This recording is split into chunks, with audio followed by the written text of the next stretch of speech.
Hello and welcome to Drakewind Falls. I'm Drakewarden James, and we're here to continue the Whatever Happened to the Wardens of Tomorrow. Drakewind Falls is an ongoing 5th edition D&D campaign with these four lovely folks. I'll have them go around and introduce themselves. And as always, we're streaming here every other Saturday evening on twitch.tv/knownworldunited. To my left, the one and only bringer. That's right. I am Nate, your D&D bringer, playing Owlin Wizard Horton Abernathy. It's true. Oh, I'm next. Am I next? Am I next? Am I doing we were gonna popcorn each other. Am I doing the Orin thing now? You are doing the Orin. Oh man. This is such a weird position for me. I've been fourth for so long. I'm Warrior. I play Highland. He's a Minotaur Draconic Bloodline Sorcerer. He's pretty cool. Does that make me next? Or are we just going counterclockwise? Mm-hmm. Okay. Yes. Hi, I'm Christy. I am playing Fern, half-elf Storm Sorcerer and Tempest Cleric. And I'm Joel. Popcorn Joel.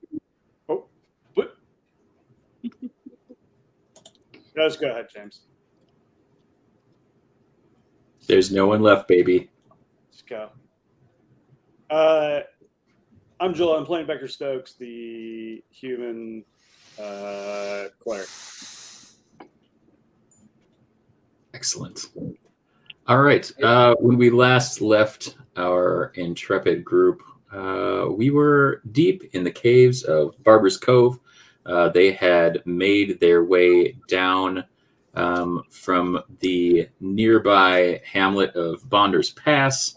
Upon hearing that there was potentially one of the Drakewarden crystals that was to be found in this cave, they encountered a couple of folks in Bonders Pass, and then moved down here, encountered a Zorn, encountered a Roper, and then after hearing the terrible shriek of an adult dragon, they fell through the floor of the cave in which they met that ill-fated couple and crashed right at the feet of a large black dragon, and they heard a voice, a blast from the past for some people who have been watching here on Known World United for a while, saying,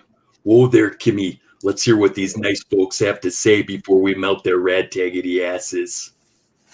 And you look up to see a wizened 60 to 70-year-old human female staring down at you as you kind of make your way to your feet and gather your wits about you. Horton is still aloft and floating down after getting clipped by some falling rocks, but altogether no greatly worse for the wear. And that is where we will start our scene. Island's like, hey, we're just down here living our lives, you know. You want a drink? No, sorry. I only drink my own urine to keep my body pure. Okay, that's cool. I mean, is it good? It's all right. It's between that and pocket toast, I like to keep my body is a temple. Oh, you want some pocket toast? I would love some pocket toast. Alan pulls the pocket toast out of his robe pocket and frisbees it. Eerily accurately, he was very much an ultimate frisbee guy on campus. To Deej. Deej reaches up and completely misses it. But the large dragon, whose large kind of acidic sacs have stopped kind of preparing to launch an assault on you, grabs it in its mouth, and then kind of gently reaches down and drops it into Deej's hand. Nice catch.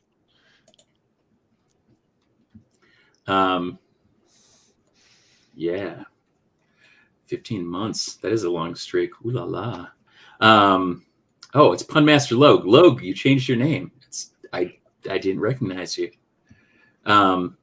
Yeah, so he takes a big bite and said, it's one of the few things that I can eat. You know, I have extracted teeth from myself and Kimmy because they were mimics sent to spy on us by a secret cabal of wealthy merchant families who are committing genocide by telekinetically controlling storm giants, which can shoot beams of lava from their eyes.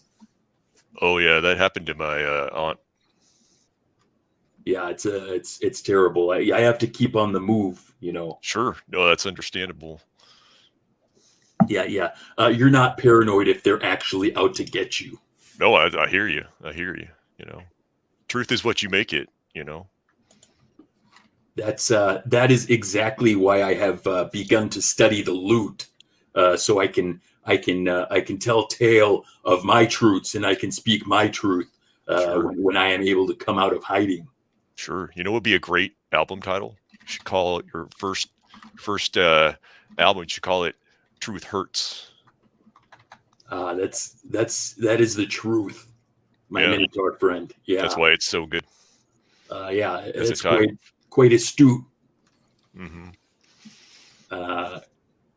Can I ask you what you are doing in this cave? Because I'm going to be honest with you. I've stopped Kimmy from melting all of you, but I will not hesitate should you pose a threat to myself and my dearest friend. Sure. Hey, are you a Drakewarden? I was a Drakewarden. Okay. Well, not to indulge your paranoia here, but we're looking for you. Oh, you're looking for me? My Yeah. paranoia? Were you there? Were you there when a warden elder from the falls led us to our doom and we failed every man, woman, and drake in the falls? Huh? No, I wasn't. I was a Drakewind Ranger. I wasn't born yet. I was supposed to protect everybody, you know. I was supposed to keep us hidden. Sure. But Lady Fandolin, she betrayed all of us. She was a Kalashtar, you know. They can scoop things from your brains with their own brains. We should have known.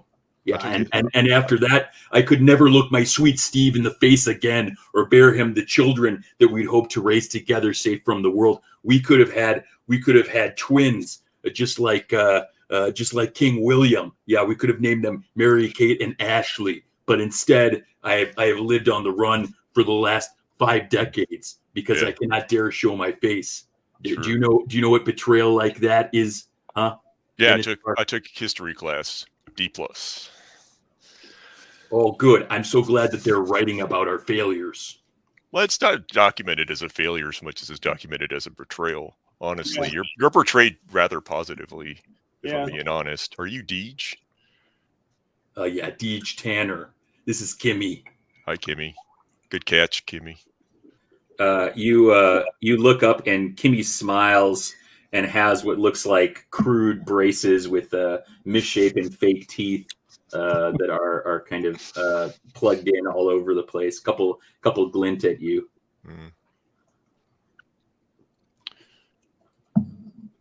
So are we past the killing us part, or should I keep talking? Or I think you want more toast for my life? You can talk about things that were written in the book. No, I think Kimmy will still enjoy melting you if you are pose a threat to us. So perhaps you could illuminate what we are talking about. With your presence here in my secret cave. No, sure. So the dean and the council, they're all right, but they're like a little bit of a wet blanket vibe, and they're just concerned that they hadn't heard from you. You hadn't checked in or something. I don't know. They weren't super specific about it. They were just like, hey, Drakewarden went missing, and we just kind of want to know where they're at. So we're more on like a mission to make sure you're okay. Well, as you can see, I'm hanging out here, but I I have done everything in my power to keep Kimmy and I out of the public eye. Mission Sure. accomplished. Mm-hmm. Yeah, until four wet behind the ears adventurers come No. crashing into my cave. Number one, not an adventurer. B, I'm wet behind my ears because this cave is very wet. Yeah, you know that helps. That helps deaden the ability for mimics to crawl inside of your mouth in an insidious fashion. I can Sure. hear them coming because they make the splish splash sound on the base of the cave. Sure, understandable. Yeah, okay. Well, I'm not a mimic. I don't think I'm a mimic. Tell me We something tell you. that if sounds you were a exactly mimic. like something a mimic would say. Totally what a mimic would say. Yeah, it's exactly what a mimic would say. I believe in that. What wouldn't a mimic say? Yeah, why don't you tell me something that only someone from Drakewind Falls could know then? Sure. Yeah, the best Genensis patch down off campus is called Highland Row. Everybody knows that. I'm Highland, by the way. That's my row. It's won some awards. Mimic wouldn't know that. It's a mimic-free area. Okay, all right. Maybe I believe you. Maybe I don't. Sure, that's fair. How about the rest of you, huh? You got an owl, not known to be very trustworthy people. You've Wow. got someone who has a lot of hammers. I don't know what they're here to do. Perhaps they're here to drive a stake through my heart. Maybe you think I'm a vampire. And then we have another young woman. I don't know what kind of adventurer you are, but I don't appreciate people coming into my cave all covered in armor like that. Also, there's something weird about that one. I don't know how I feel about it. She's giving me the heebie-jeebies. Kimmy, what do you think? And Kimmy just like looks down and is like, I think Kimmy likes you, Vern. It's nice. It's just oh, no, I beautiful. don't believe that she likes you. That's reasonable. We haven't gotten to know each other yet, so. Well, why don't you tell me something about yourself, little girl? My name's Fern. I'm here with my friends on behalf of the dean and the wire. Is that what we determined? This group of assorted academic you associates. think you're gonna come in here and you're gonna have some half-baked lies? You're gonna only remember some of the details? Well, I'm on to you, little girl. Okay, I can see what's happening right here, and it is not passing the muster. Kimmy, start warming her up. And you see Kimmy starts to like smile, and the sacs on the side of her throat start to grow and glow a bright green. Highland throws a piece of pocket toast to Kimmy specifically. Oh yeah, okay. Yeah, Kimmy gets distracted and eats the pocket toast as fast as she can. Just hangry. I mean, being hangry is a real thing. Mm-hmm. No one wants that. Mm-hmm. A lot of people don't think about it, but it's a good. I way to mean, start. I don't think anybody needs to get melted here. I don't think we've got off to a very cordial start. But we're not here to hurt you. We're not here to hurt Kimmy. We were sent to find you specifically. Sent to find me specifically to do what? Eliminate me? Huh? Take me out? No. Hide my truth? Stop me from singing? Stop me None from of playing those. my songs? None of the above. None of the above. Well, maybe the take him out part. Well, like out of the cave, not like. Well, why don't you tell me why then? I honestly wish I knew. Oh, so you're just pawns in this game? Is that what you're trying to tell me? Yeah. They didn't give us a lot of details. We Oh didn't my get god, this. the owl talks. You're gonna love this. They didn't give us detail, and his grandmother, the owl's grandmother, is one of the people who sent us. You'd think she'd give some detail, right?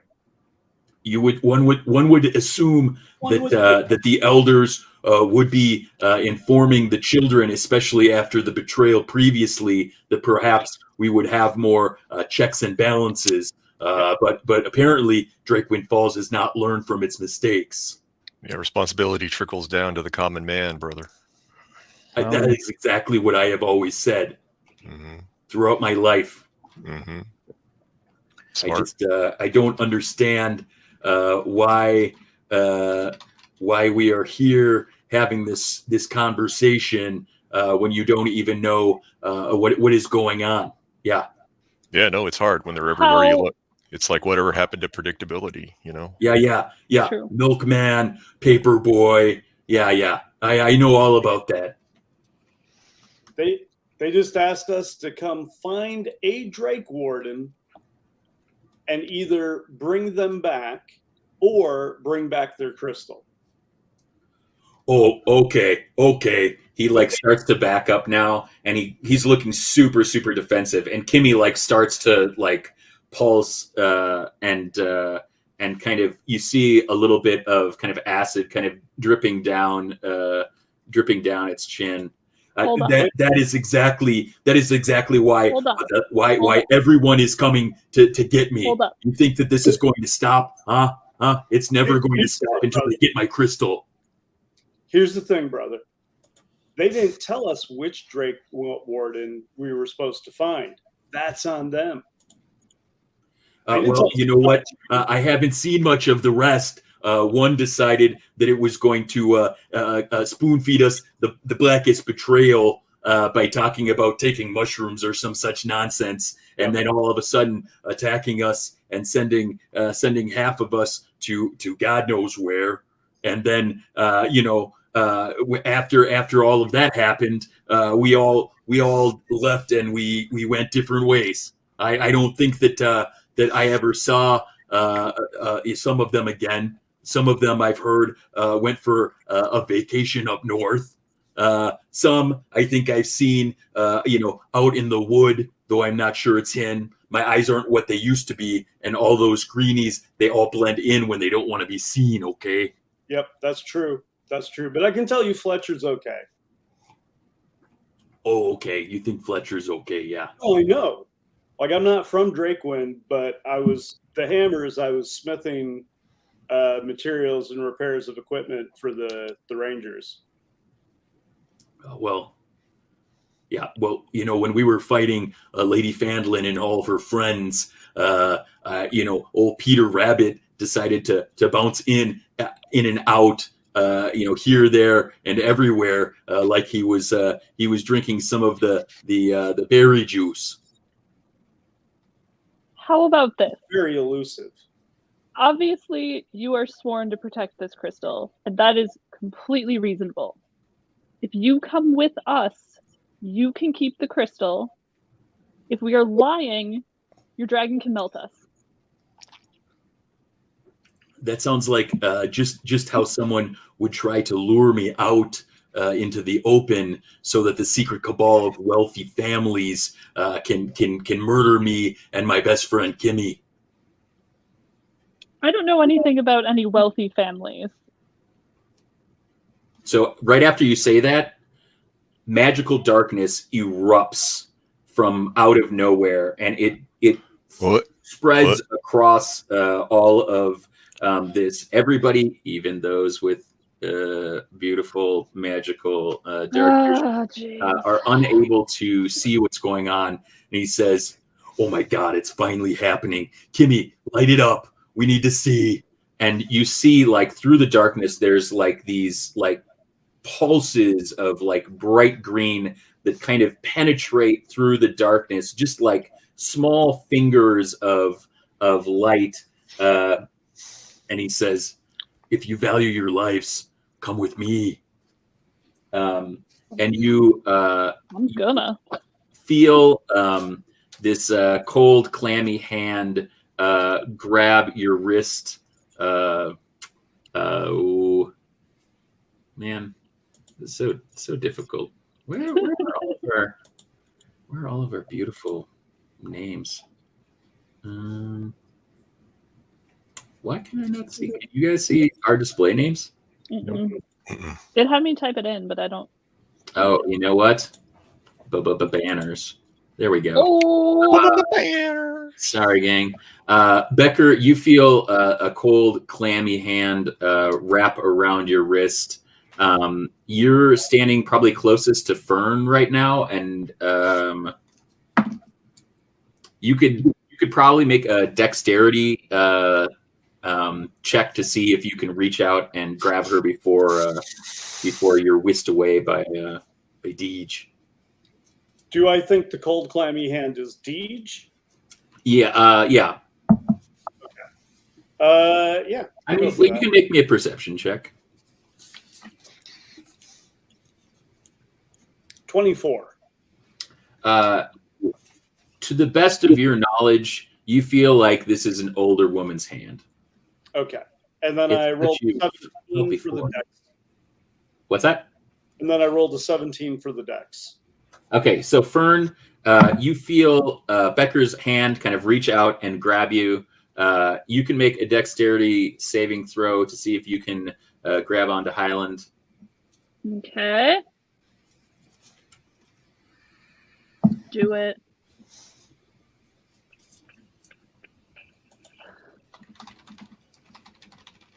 Or let's not. There we go. That is a 9. A 9. Yeah. Highland, you feel like a kind of arm rush past you, but you hear the sound of kind of Becker and Fern and Deej kind of moving away. For kind of moments, you see kind of flashes of them kind of cinematically like jumping further and further away from you, as you can tell that the Deej is kind of running, holding on to them. And then I need you to make me a dexterity saving throw. Oh, that's pretty good. Although my dexterity isn't very good. That is 21. All right. You have a bolt of lightning that just crashes past you, and like you can feel the heat on your full horn as it just barely misses clipping you, and then as the kind of momentary kind of flashes continue to erupt, you realize that you're not alone in this cave, and I need everyone to roll me initiative. Oh god. Oh cool. I don't think that sounds like it's actually cool. It was not cool. I have a 1.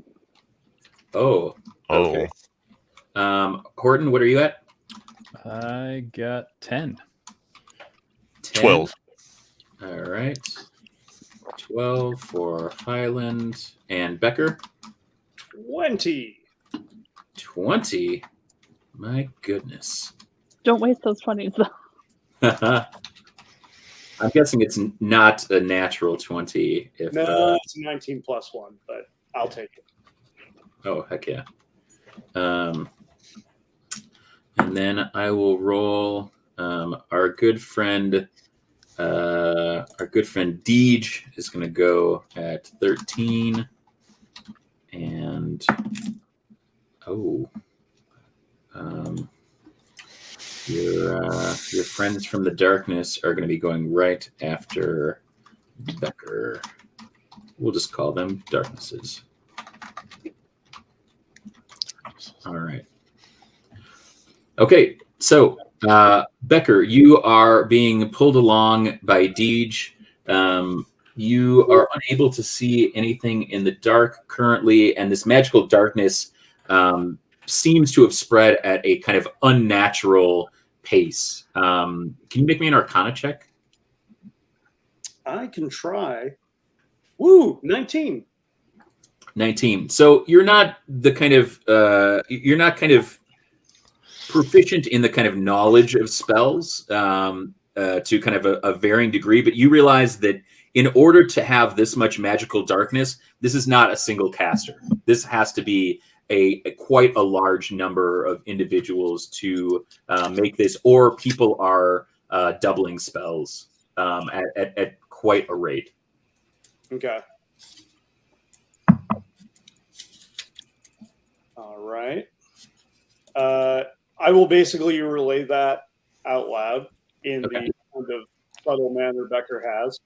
Hey, there's more than one spellcaster here. Beautiful. Or there's one person doubling a bunch of spells. All right. So you can, with your movement, continue to keep up.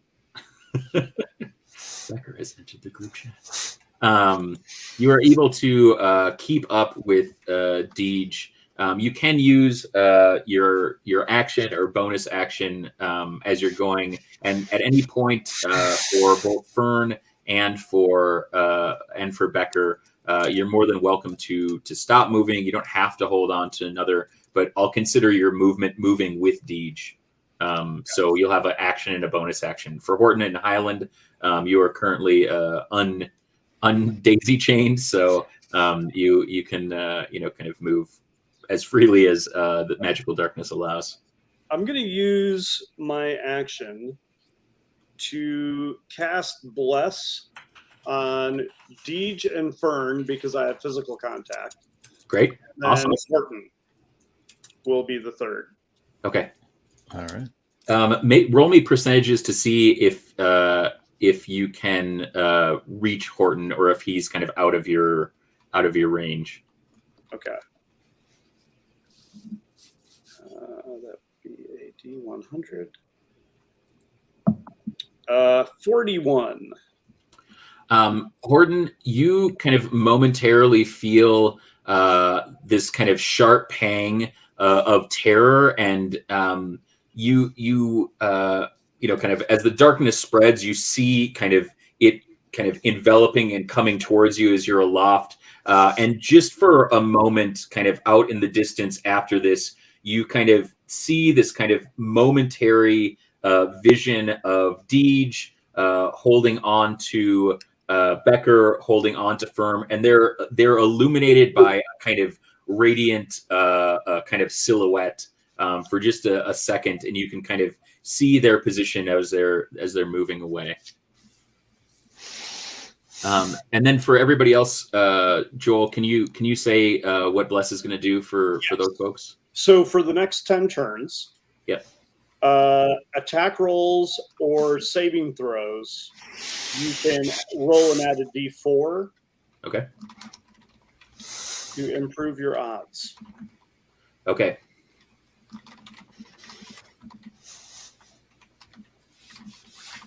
All right.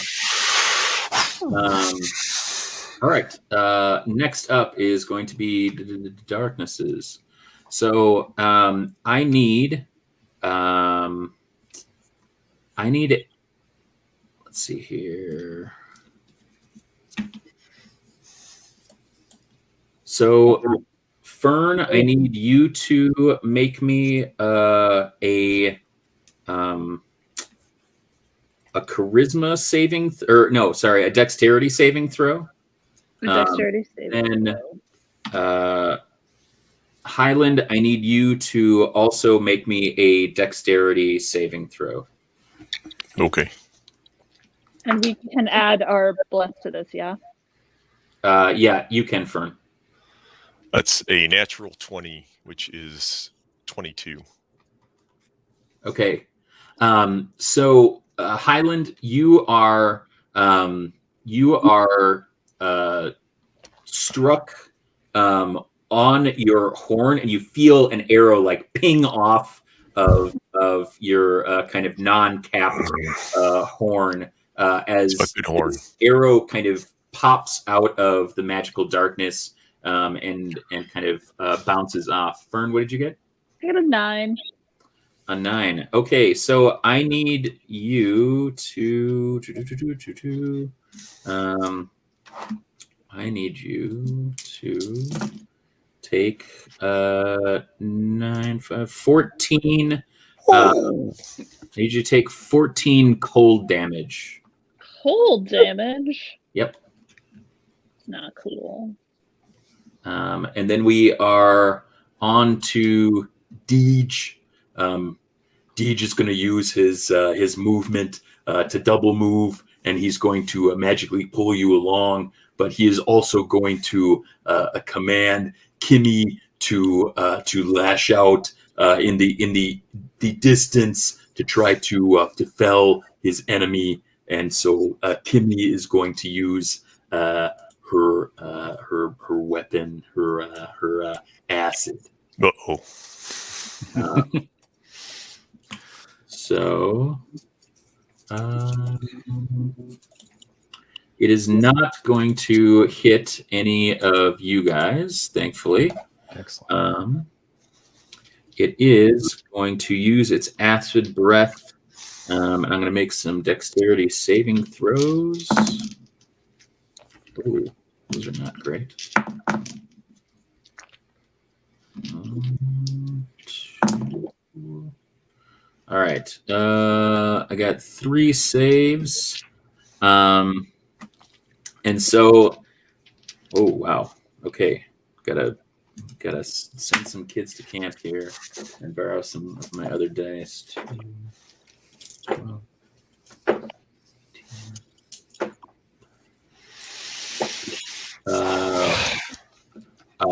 46 acid damage to the failed saves and on the successful one. You see kind of small pockets of the magical darkness start to dissipate, and then they regrow. But in the moment, you see a number of darkly clad individuals scale mail. We are on to Highland. Okay. So, all right. Just 1 second. So I cannot see Horton. Is that correct? You cannot see. No. It's a magical darkness. Magical darkness is basically they're these kind of spheres of kind of magical. Kind of basically non-magical light can't illuminate it, and you can't see through it. So, okay. Highland is going to.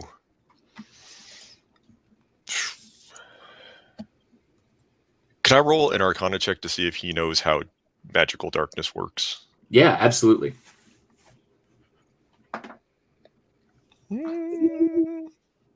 13.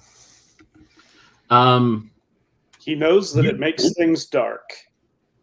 Yeah, and you know, kind of from your time around the academy, you've had friends that have used this, and you on multiple occasions have had friends use this to get you out of scrapes or escape when one of the faculty members was perhaps going to catch you coming back into the grounds, or perhaps venturing out to places that might be off limits to students. No doubt. Your time at the academy. So then he would know if Light Dude would work in magical darkness.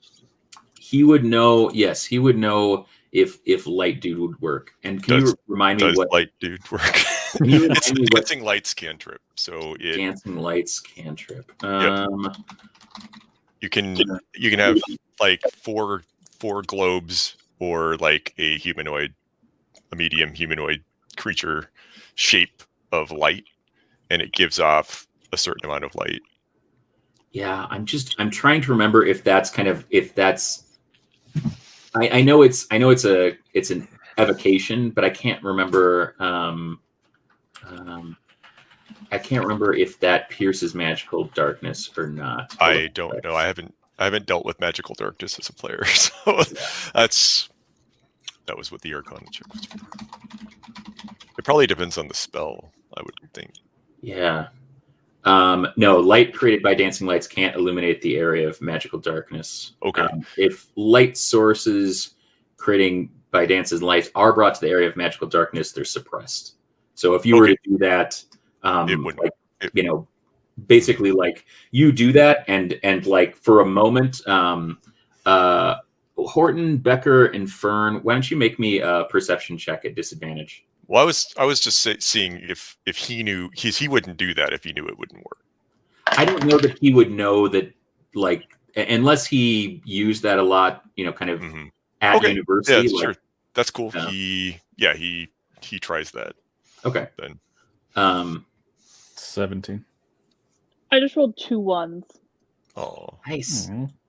16. Beyond us are being a Okay, jerk so tonight. Becker and Horton, for a split second, you see like a little globe of light pop up, but it's not enough to see through the darkness. But you can tell that those were Horton's dancing lights, and that they, that he might have tried to, to kind of cast this, but it doesn't work. But for a split second, you can see where essentially Highland's location is as he brings his, ball dudes out.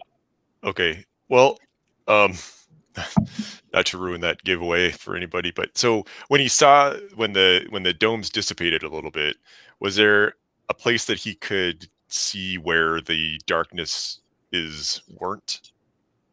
Like, can he tell like what direction he could go to avoid direct contact with them, but still follow? Make me a perception roll at disadvantage. Okay. I'm going to call that probably a no. I rolled a 3, and his perception isn't that good. No, you are able to kind of recognize that unless you have something pretty powerful, you're not going to be able to kind of illuminate that. Well, I guess would he have briefly at least seen Deej and Becker and Fern? He wouldn't have seen them, but he did see those would illuminate momentarily a couple of the scale mail assailants. Okay, well he'll move he'll move like 30 feet in the direction that he thinks Fern and everyone ran. Okay. But he'll run sort of as much as he can to like away from where the assailants. So okay, as best he can manage. He's just gonna try. All right, sounds good. And before he runs, he's gonna yell, "Horton, I'm over here, buddy!" And then he'll run. Perfect setup. Horton, it's your turn. All right, so I'm going to cast Dispel Magic where Highland was. Okay. To dispel the darkness in that area. All right. So if it's level 3, it cancels out, I believe. Yeah, if it's 3 or lower, it cancels out. Otherwise, I got to roll. All right. Let me see. Yes, it is. It's so. Why don't you roll me a D10?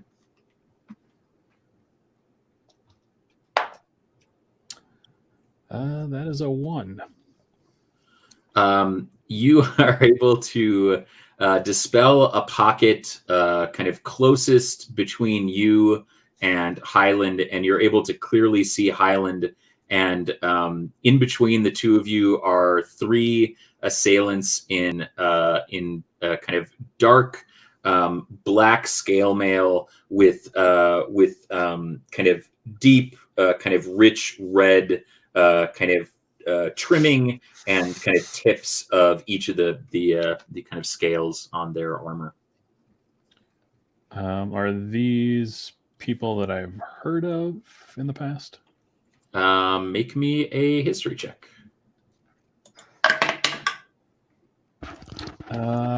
That's a natural 1. I'm going to use my inspiration because that's some bullshit. Well, remember you Oh no, it's not an attack or a saving throw. Never mind. I didn't get your bless. Oh, that's that right. is 11. Nothing that you kind of know, kind of in particular. The kind of former kind of army of Burgundy used to take dragon scales as trophies, but this doesn't look. It doesn't look like the kind of Burgundy, kind of colors or anything like that. But there are, people that take dragon hide and other things like that to convert it as trophies. So this could be adventurers, could be mercenaries, but nothing that you kind of immediately recognize like in that moment. Okay. And then with my movement, I'm going to fly past them toward where we last saw Deej. Okay. Awesome. So you are able to fly. You have 40 feet? It is 30. Okay. Oh, yeah, you're just a tiny boy. True. Sweet, tiny Wardens. Okay. Anything else? That's it. All right. On to Fern. Okay. I'm just going to cure wounds on myself, otherwise I'm going down if I take another hit. So Okay. I'm going to do that.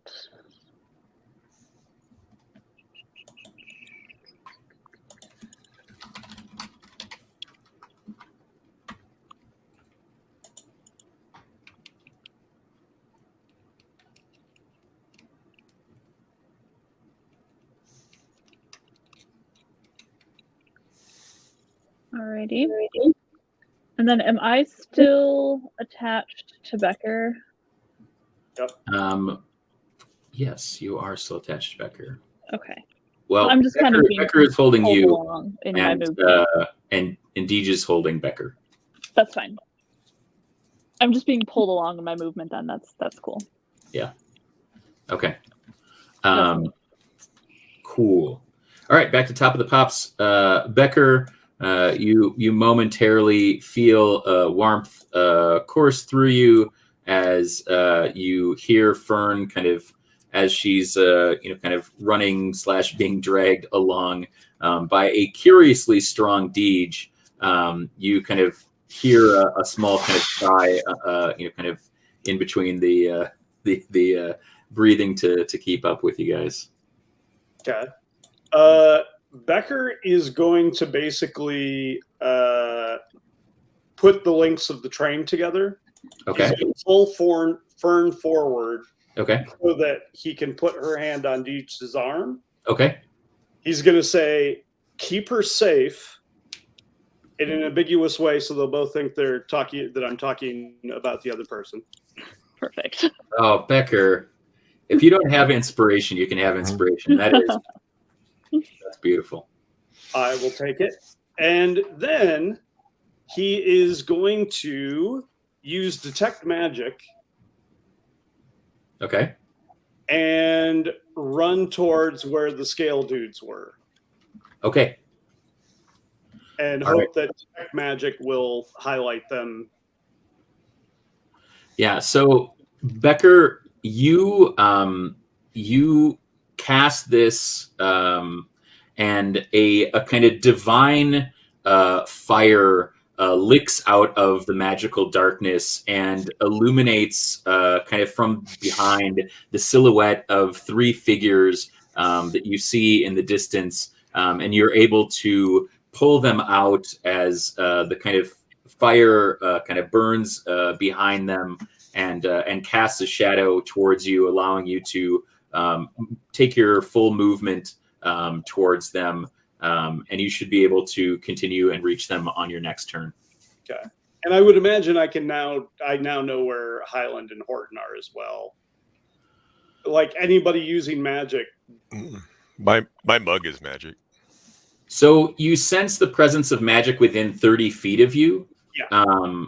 and they are kind of just outside of that. But I was very inspired by your movement. You were kind of being moved away from Horden and Highland, so I don't think that you pick up on them. But for those three, like you pick up on them like very clearly through this kind of connection of your kind of forge magic, and it kind of calls out to you by illuminating them in the darkness.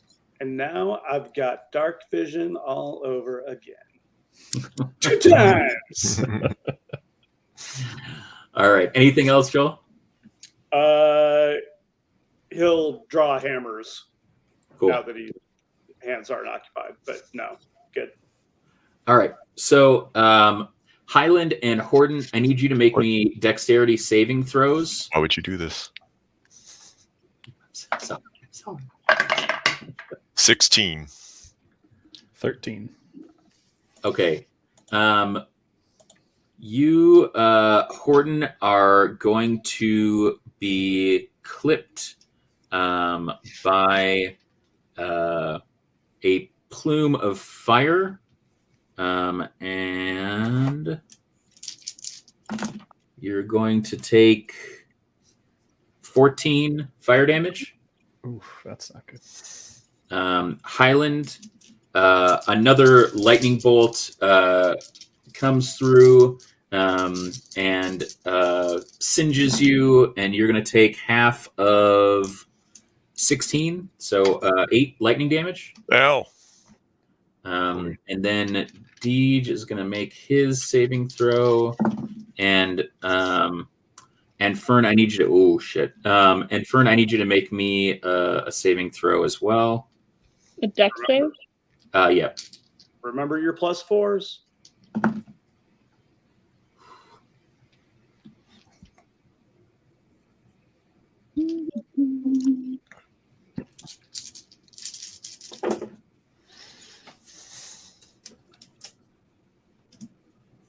It's an 11 for me. 11 for you. Mm-hmm. Okay, so you are going to take 7 cold damage, and Deej is going to get hit with cold damage as well. And you also see kind of penetrating through the darkness more kind of bolts of lightning, and you hear Kimmy scream out in pain as she's struck by 2 bolts. Kimmy! Okay, we are on to Deej. Deej is going to pull you along, Fern, and say, "It's just us now, sweetie, and he told me to take care of you, and take care of you I will." And you kind of change direction, and he begins to pull you towards where you heard Kimmy cry out, and you hear Deej yell out, "Kimmy, don't worry, we're coming to save you." And then you see that Deej starts to kind of illuminate. You see his kind of or her fist kind of light up with a kind of magical energy, and you kind of see her sweep kind of out into the air, and then throw magic missiles back towards the kind of the last direction that the bolts came from, and they kind of illuminate the darkness for a moment, and then you see them splash against some of these scale mail figures, and you hear. Let me see. Actually, Fern, why don't you roll me a d4? D4. 4. Oh shit! You hear the 4 bodies hit the ground as simultaneously you see kind of coming from above you and in front of you this like huge amount of kind of acid spray kind of fanning out and like washing over you like you're in the curl of kind of a wave while surfing, and it just pours over you as Deej continues to pull you out towards Kimmy, and you hear from where those individuals fell a kind of terrible screaming as they are washed with acid. Oh shit! Washed with acid. I'm rolling like either really, really awesome or really, really poor. I just rolled an 8, an 8, a 9, and a nat 20 for my saves. So you can take from that what you will. Okay, that's Deej's turn. Highland, you are up. I probably highlighted myself there, but I didn't. It's okay. So. It's okay. You're a walking highlight reel. You don't need to highlight yourself. You already do. Thanks, Highland. All right, Highland. So Highland can see them now because the light with the darkness was dispelled where they were. In that area, the darkness was dispelled. Right, yeah. But he can see the darknesses. He can see the 3 that are there, and he can see Horton. Okay, and you said their bodies hit the ground. Are they unconscious? Those were different. Those were different folks. Those were different folks that got acided. Yes. Yeah. Okay. Yeah, Highland, the 3 next to you, they're probably about. They're probably so the magical darkness is 30 feet in diameter, and that one kind of darkness was dispelled. So you are like Horton's at the kind of upper edge of that.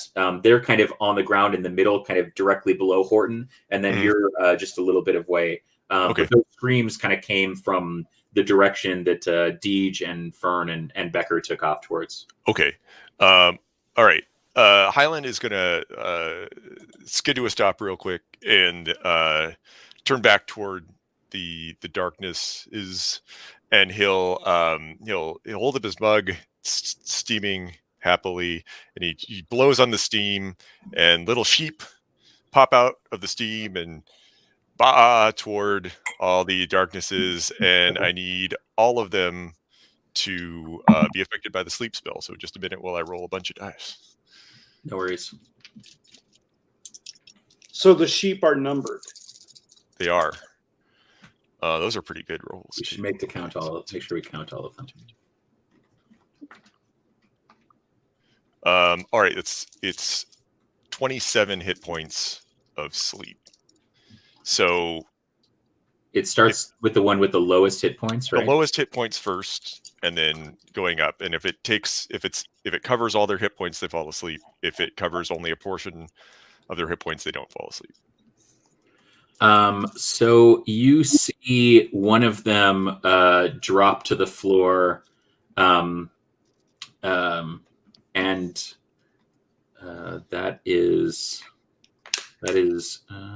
that's all you're gonna get from this.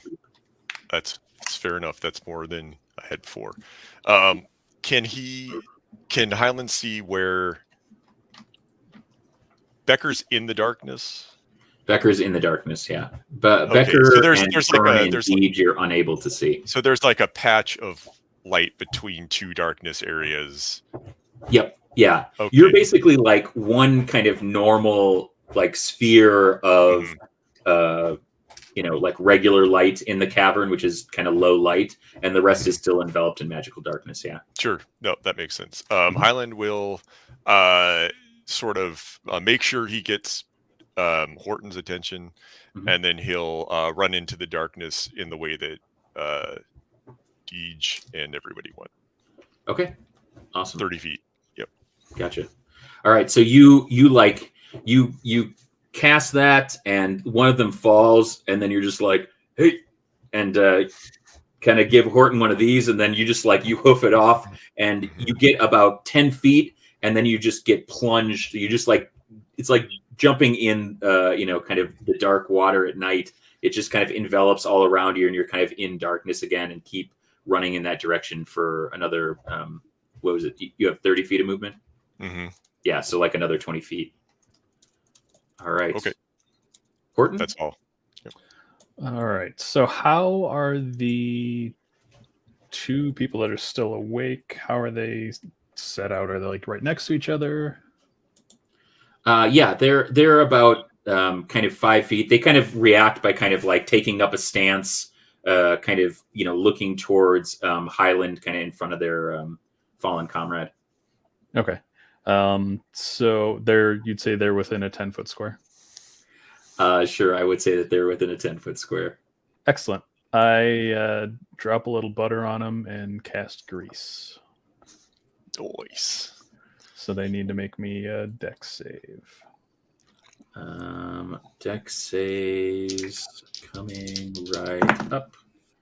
That was almost a nat 20. Instead, it was a 2. So that is going to be a 6 and a 16. All right. So the 16 is still standing, but the other one falls over. Okay. And then I will fly after Highland. All right, sounds good. So you kind of swoop down and drop the kind of grease and butter them up. One of them kind of slips and falls on his sleeping comrade, and you just you kind of like hear it snoring, and it's like. And then the other one kind of looks up at you and tries kind of snatching you out of the air, but you kind of like, as you dive bomb, just like head like straight in towards the darkness, and just like Warrior, Horton disappears into the darkness, and they can't catch you. All right, Fern, you are up. Okay, so have we got to where Kimmy is yet, or not yet? Not yet. Okay. I can't see anything because I am in darkness.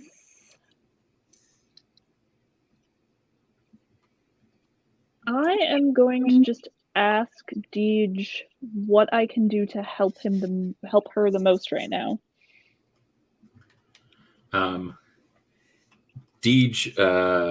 Deej replies and says, I don't know, girly. I'm not sure what you're capable of, but maybe just try firing off into the darkness, because everything's a shot in the dark right now until we can get to Kimmy. All right. We must be in the Peter cellars. Becker, I'll take that inspiration back. Oh! Well,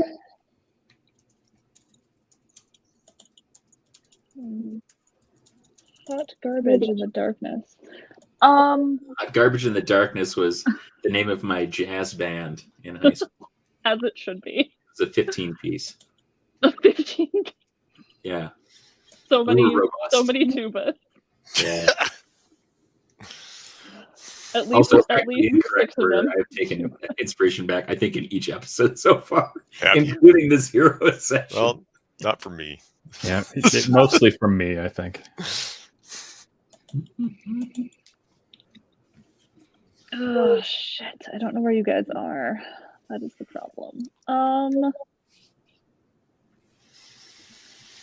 You can make me a perception check at disadvantage to see if you can. Like, I'm gonna hear. try that because I don't feel like I need to lightning any of my friends. They probably wouldn't like that very much. Not my Appreciate it. favorite.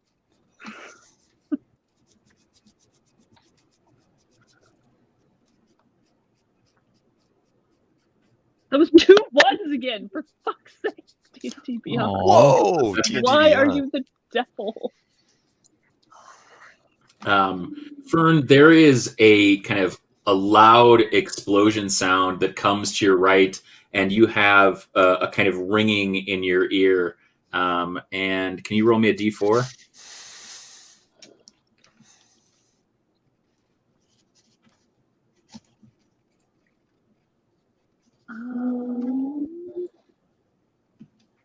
Come on. Oh, good, another 1. That's good. It's only going to last for 1 round. You're temporarily deafened. Cool. Whoa. The D&D Beyond roller is a thief of joy. Truth. All right. I mean, I don't know that I personally roll any better than the D&D Beyond roller, but when I'm not rolling, I can at least blame the D&D Beyond roller. All right. Becker, this is the top of the third round, which means I forgot to announce it last round. But again, we have the escalating critical. So last round it was 19. This round it is 18. So for everybody, we play with escalating crits. So every round that crit drops by 1. Do I have a sense of how close to these cats I am? Yeah, right now, after running at them kind of full pace, you're probably about 20 feet away. Okay. So I'm going to close on the one that is closest to me. Okay. And hit him or her with hammers. Okay. Will a 14 hit? No, a 14 will not hit. 20 will. A 20 will, yes. Okay. And that will do 10 points of damage. All right. And with that hit, I am going to utilize the feature of the fire rune.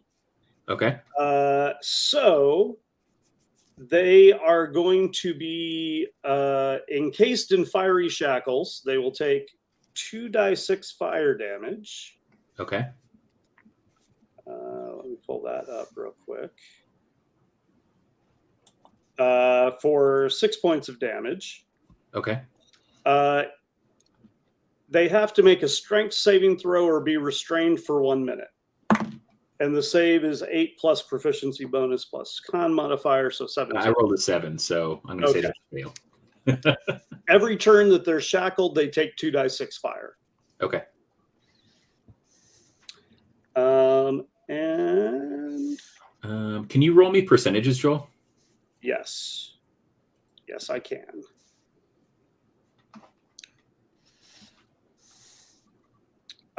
Two. No, that can't be right. Sorry, I typed in the wrong number. Let me try that again. 71. Okay.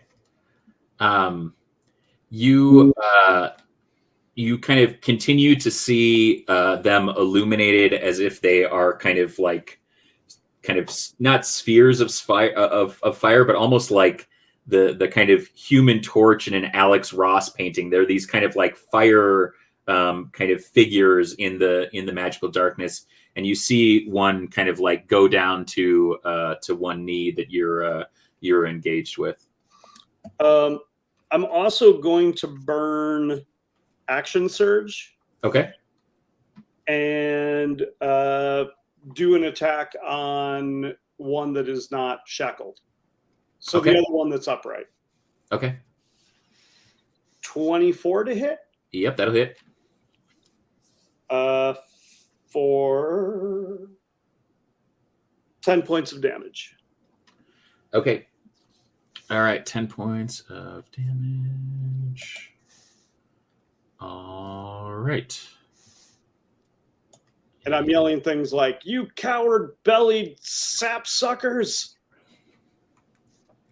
Beautiful bird, honestly. Nice. One of my Sick favorites. burn. All right. So on to the darknesses. Becker, you are going to have attacks from the 2 that are not restrained on you.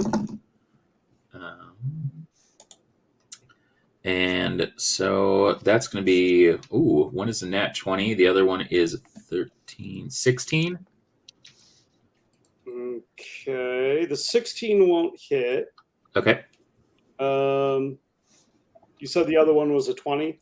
Yeah, 20 plus. It was a nat 20. Well, that sucks, but okay.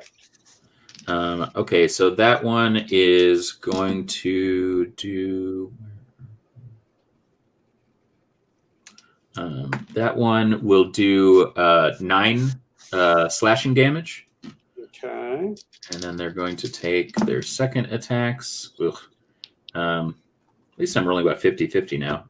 A 21 to hit and a 7. The 21 will hit. Okay. And that will be for another 6 slashing damage. Okay. And then The When one did- shackle takes 6 fire. Okay. And do they make a save on their turn or on your turn? Let me double check that. I think it's on their turn, but where'd that go? I rolled a 7, so it's not gonna. He's not gonna save. And then 2d6 at the start of each turn. They can repeat the saving throw at the end of each of their turns. okay, all right. And then let's see. You're going to Highland and Horton. I need you to make me dexterity saving throws. What? Horton, you can make yours at advantage because you're flying. 10. A 10? Mm-hmm. Well, I rolled an 8 twice, so that brings that to 11. Okie dokie. So 11 times you guys 2, are because you each rolled gonna the get same hit thing, by right? That's how that works. a bolt of lightning for 8 damage. Oh, well, you hit the nail right on the head. So the bad thing about flying is that when you get knocked out, you fall and lose a death save. Oh. No, buddy. Yeah. So you're down and you're already at 1 death save? Well, I fell, I hit the ground. I assume that's a Yeah. failure, right? I mean, it's not a success. Yeah. Sorry. Great success. Okay. And then Fern, I need you to make me a dexterity saving throw. That is another one. Another 1? What? So it's gotta, a 7, but Close that tab. that's what I'm doing. I'm doing right Log out, now. log back in. Fern, you're gonna take 11 fire damage. Or sorry, Cool. cold. I'm down then, so. Okay. Deej is also going to take 11 cold damage, and Kimmy saves, so she is going to take 12 cold damage. All right. You've enjoyed all 3 episodes of Drakewind Falls. I just thought you guys were trying to like stick with theme and just everybody falls. Dun-dun. We'll be back Okay, next week with all new characters. Yeah. All right. Deej is up, and Deej is going. Hopefully, Beach has some healing. Fern, you are picked up by Deej while you are unconscious, and you let's see. Becker, make me a perception check. And Highland, Highland, you can make one as well at disadvantage. 15. Like 7. Okay. Highland, you hear Deej yelling something in the distance. Becker, you hear Deej say, "Oh my God, I can't believe this little girl weighs this much. I'm never gonna make it." Rude. Rude. I've got on a lot of armor. All right, Highland, you are up. Okay. So it's sort of like wet and splashy here, right? Like a little bit. Yeah. So you've basically. So I would have heard. I would have heard. Deej has been like moving you guys up, like trying to get you up out of the cave system. Like you can tell that. Okay, but so yeah, it's still pretty damp and musty. You can like, smell that in the air. So I would have like seen the lightning bolt impact on Horton, and I would have heard a splash. Make me a perception or roll me percentages. Okay, because I shouldn't be that far from Horton, honestly. No, Wouldn't think so. 55. Yeah, you're able to. You hear a beleaguered hoot, and then you kind of hear and then nothing. Okay, I'm gonna go back Okay. to try to hunt around and try to find Horton. Okay, make me a nature check at disadvantage. Just don't step on me. That's a death fail. Oh, dude. Oh, buddy. Tiny boy. Yeah. Those were actually really good rolls. Nature 19. Yeah, you'll use the kind of rest of your kind of movement and turn to kind of search him out, but you're able to feel a little kind of fluff ball as you're kind of rooting around on the ground. Okay. Sad, muddy, fluffy owl. Your robe, you feel kind of like brushes over something, and then you like reach back and you're like, oh, little buddy. Okay, so Highland. So that was my movement, or was that my action too? That's basically both. You'll use your action to kind of search him out, and your movement to kind of move around in the darkness to try to find him. So I'll like be sort of half kneeling down, and I'll pick him up. Yep. And I'll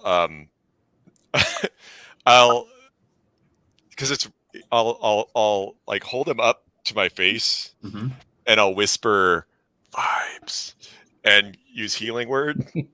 Okay. I'm supposed to be able to see him, but I feel like if I'm holding him onto my eyes, like that counts. I can kind of. I mean, sure. Like I'll let it go. That's good. I mean, you looking for him in the dark is inspiring enough that we'll let it roll. Yeah. All right. So that is 8 hit points back. Oh, Horton. All right. So Horton, you like wake up and you can feel yourself being like cradled, and like in your mind, like you were kind of in the darkness, and all you could hear was your grandmother like talking about the expectation of the Abernathys, and you have this kind of momentary kind of fear that's racking you about failing your family, and then like as you're just kind of like curled up in this like little ball, you just hear vibes coming from the kind of darkness that surrounds you, and you just kind of like do that like wiggle that little owls do, and you kind of wake up and feel yourself being cradled by what you can only imagine is Highland. Oh, I'm back. Right, that wasn't good. We got to get out of here.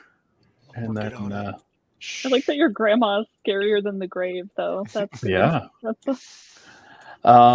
He is gonna kind of hop out of Highland's hands and then just start running toward. Oh. Actually, he's not even gonna know at this point because he's fell on the ground. He got picked up. He has no idea where Deej would be. Right? No. He's pretty disoriented. If you wanted to make like a wall. perception check at disadvantage to kind of see if you could hear what was going on, I mean, yeah, you probably think North is left, or you could echolocate. Yeah, that's a 7 for perception. Yeah, you have no idea what the hell is going on, Horton. Excellent. So then I'm just going to. What the heck? We'll dispel magic again on the darkness that's right around us. Okay. And that'll just disappear. All right. I assume it's level 3 still. Yep. Oh. You dispel magic, and you see that there are two of these scaled assailants that are locked in battle with Becker about 25 feet kind of further kind of back down cavern from you, and one that is in these like flame shackles that you've only seen kind of Becker use to kind of move stone and things like that around. You've never really seen him use those in a kind of a life or death situation before. And then kind of up cave of you where you kind of can hear a lot of scuffling going on. you see 3 of these scaled assailants kind of running kind of upward in the cave towards where all of that commotion's going on. They have their backs to you. Oh boy, I should have cast mage armor. It is what you'll hear him say, and he will kind of move toward Becker. Wait, is Becker the opposite way of the other 3? Yeah. Yeah. So like Becker is about 25 feet behind you guys. Yeah. There's you, and then about another kind of 15 feet up is there. Becker's kind of they're kind of on opposite sides of where the kind of darkness is kind of creeping in. And this darkness doesn't look like a kind of clean sphere. It's very much kind of looks like smoke. Like we think about the effect in like the Harry Potter films when people disapparate, and it has that kind of like swirling kind of blackness. That's kind of what it looks like. He's gonna jump back into Highland's hands and say, "Oh, I think we're in trouble." It's a good observation. And then Doing he's great. done. All right, Fern, you're up. Well, you're not, but Yeah, no. I was like, what are you? make me a death saving throw.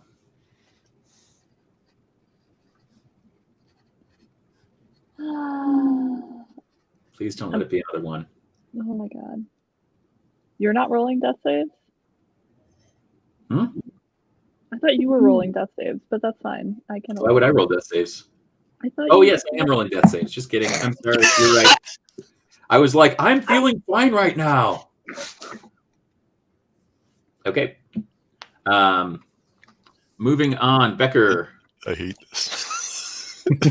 All right. So one dude in scales is in the fiery shackles. Yes. And kind of down, sort Yes. of. The other one I'm actively fighting.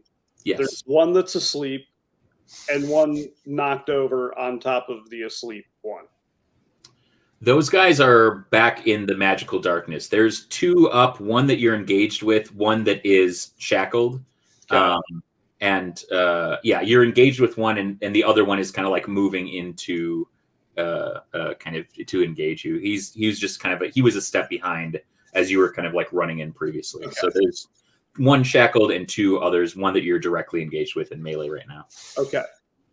So, and detect magic is still going because it's a 1 minute or 10-minute thing.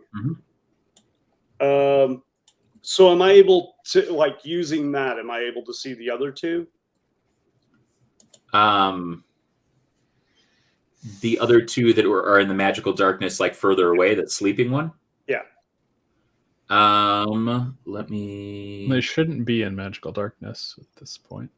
Because They wouldn't be in magical darkness, but I'm trying to look at the. I think that there's magical darkness between you and them, okay. and you can only see so far with that. It's only like a 30-foot piece, so I would imagine that you're not able to see them. They're further down cave where you guys were. Hold that thought. I'll be back in a second.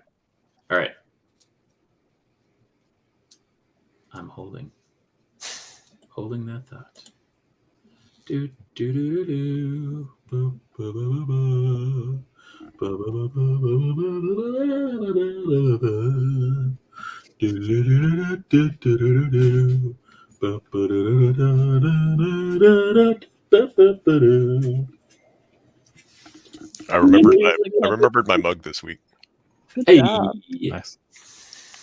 I can't believe I rolled 2 double sets. of That's ones. insane. That was absurd. You've been pretty rough tonight, Christy. I mean, this is usual, but like that, like double ones on advantage and disadvantage, and then a 1 on a dex save fail right after it. Like what? Brutal. The great irony is that you won't go out in the cold, but all you've suffered is cold damage. And back to Becker. It's not so much the cold as the falling down and dying. Yeah. Fuck my shitty neighbors. Oh no. I have a key, so they can't steal my hot water. Did they do it again? Oh, I'm sure they did. But a while back, like as soon as I knew it was happening, I emailed my landlord, and he just dropped off the key. Oh, That's beautiful. Basically, he gave it its own handle, but he gave it a handle that won't unlock it, that won't turn it. Ah, gotcha. Put the other knob on it, and you have to unlock it to take the handle off.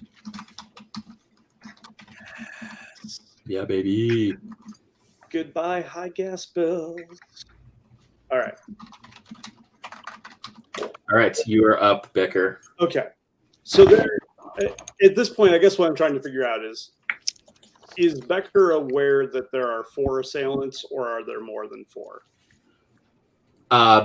Becker has a pretty keen understanding that there are way more than the 6 that he has seen. Okay. And you similarly to Horton, you know, like you made your check before, like you recognize that the amount of magical darkness here is not a kind of 3-person or 6-person job, that this is a large number of individuals that are capable of casting magical darkness, or that there are individuals that are kind of synthetically boosting that with magic. Okay.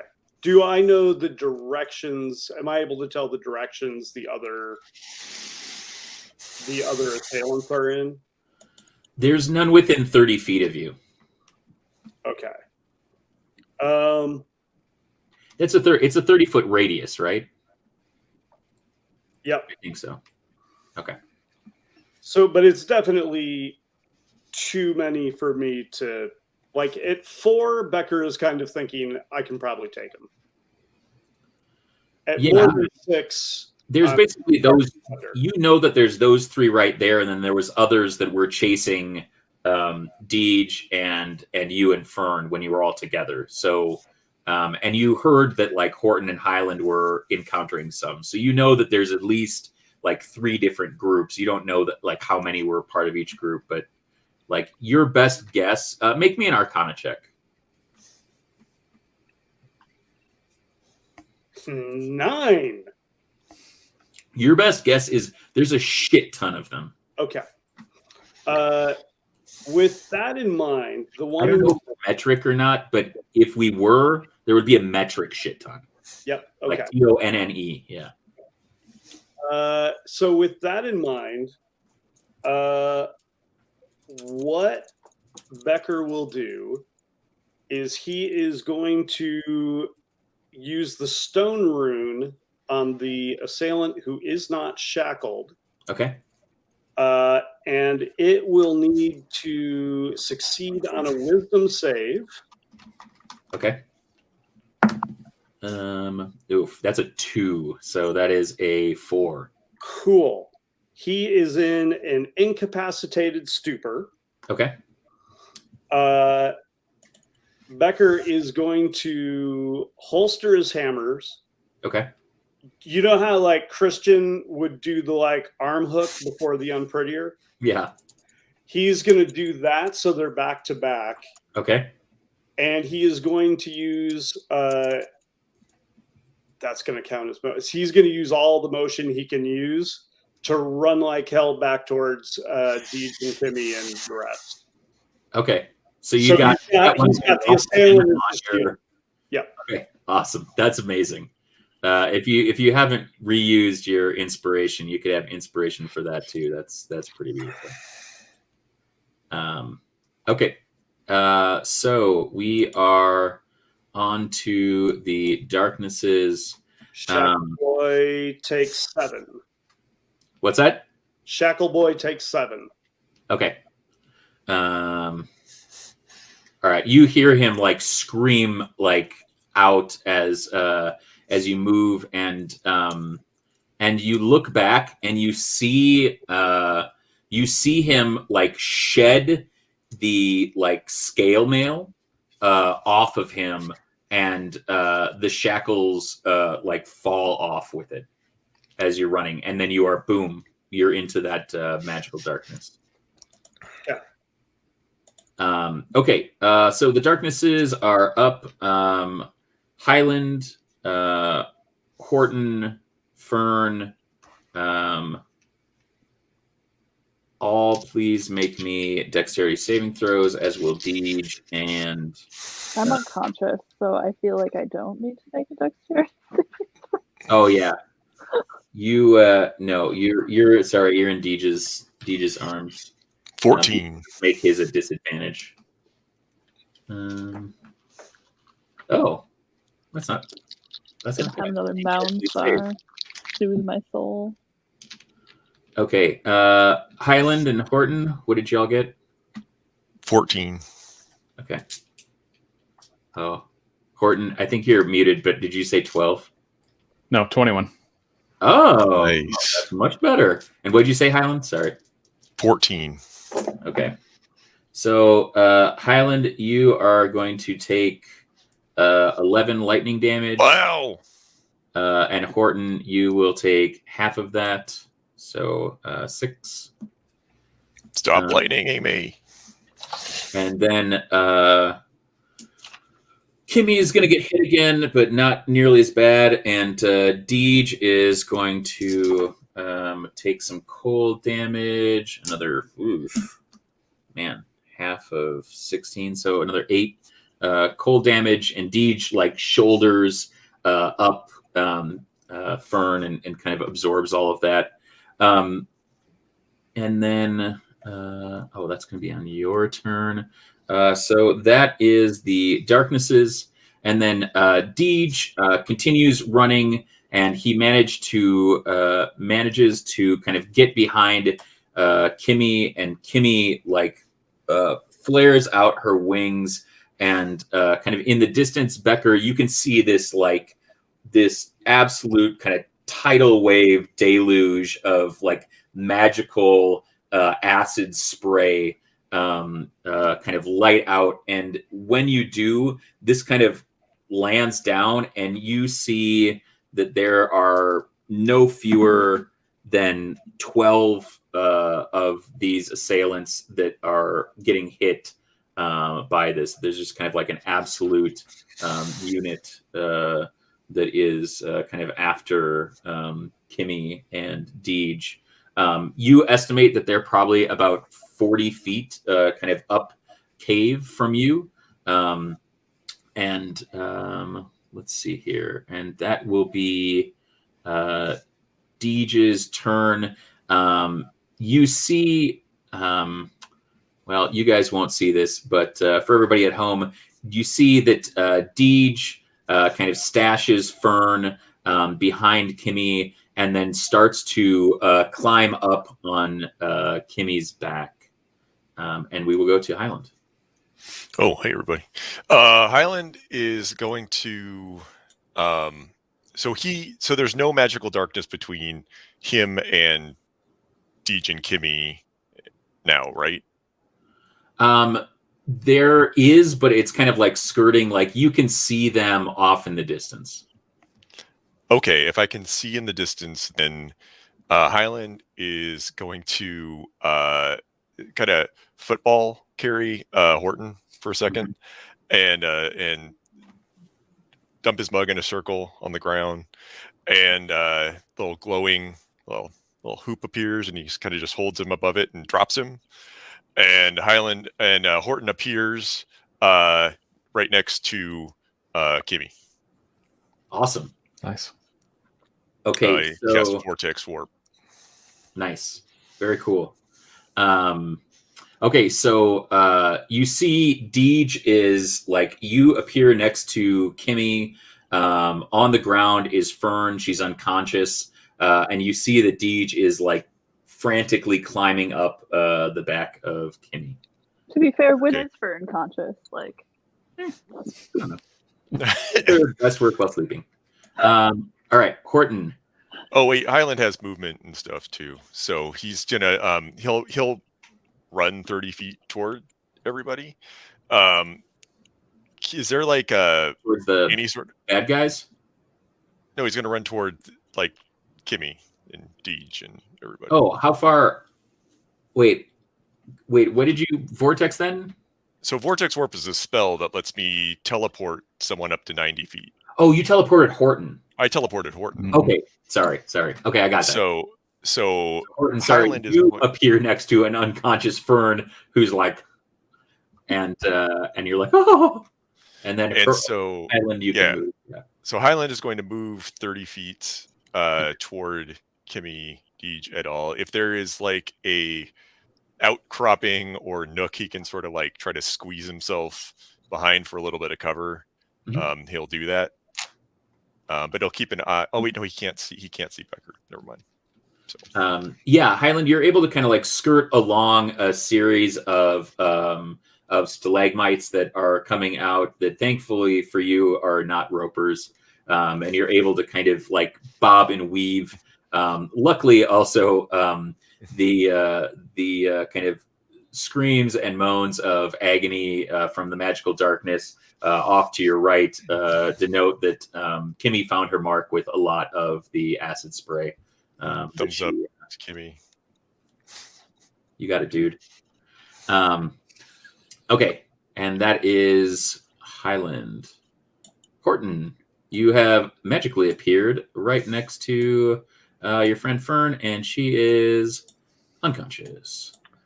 All right. Are there any baddies within 10 feet? No, thankfully. Okay. But I can hear the screaming in the darkness. Yeah. It's a good probably 30 feet off. Okay. All right. Well, that is unfortunate for my spells. I'm just gonna. That doesn't really help me.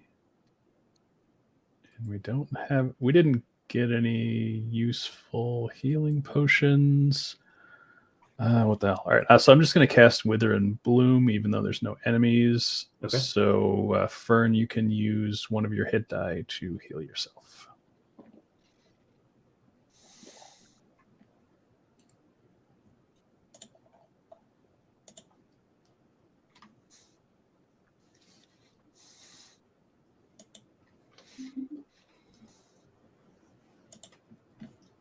All right, and then Horton, you see that Deej is like climbing up, and as you kind of cast this, you hear her call out and says, "I could really use a hand up here, little guy."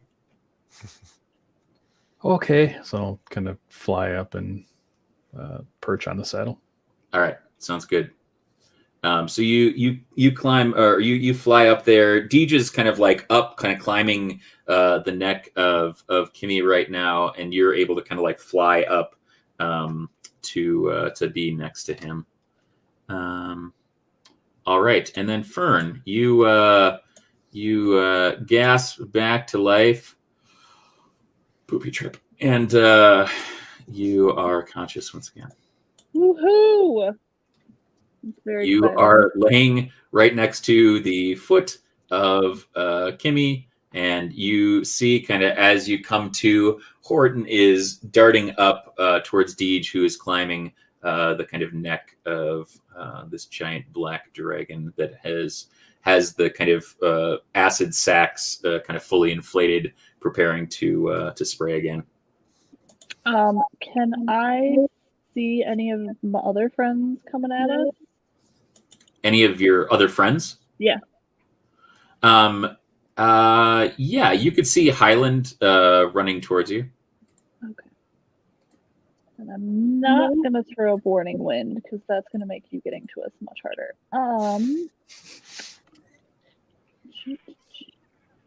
What? On this episode, Highland learns how to become a mime.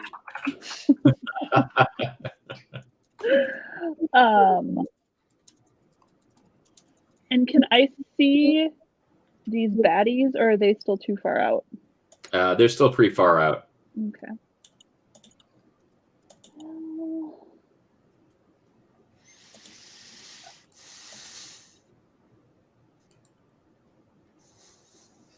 Highland, you can have inspiration. I love a good fill up. You know me. I'm a sucker. Then I'm gonna just throw up bless for myself and Horton, and can I get Highland? Is he close enough? No, but No, you he's not at 30. I can get Deej D. or Kimmy. We'll get so myself, Deej, and Horton. Okay.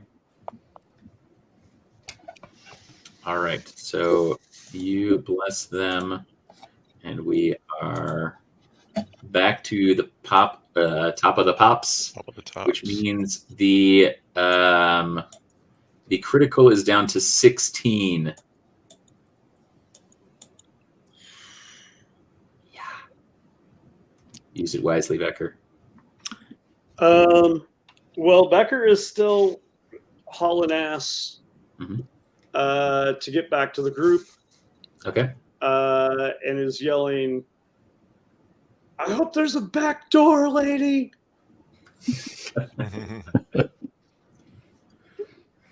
You hear in the distance, "Oh, there's back doors for the back doors. Don't worry your pretty little head about that, sonny boy." Am I able? I'm a strapping lad. Am I able to dash with the human backpack?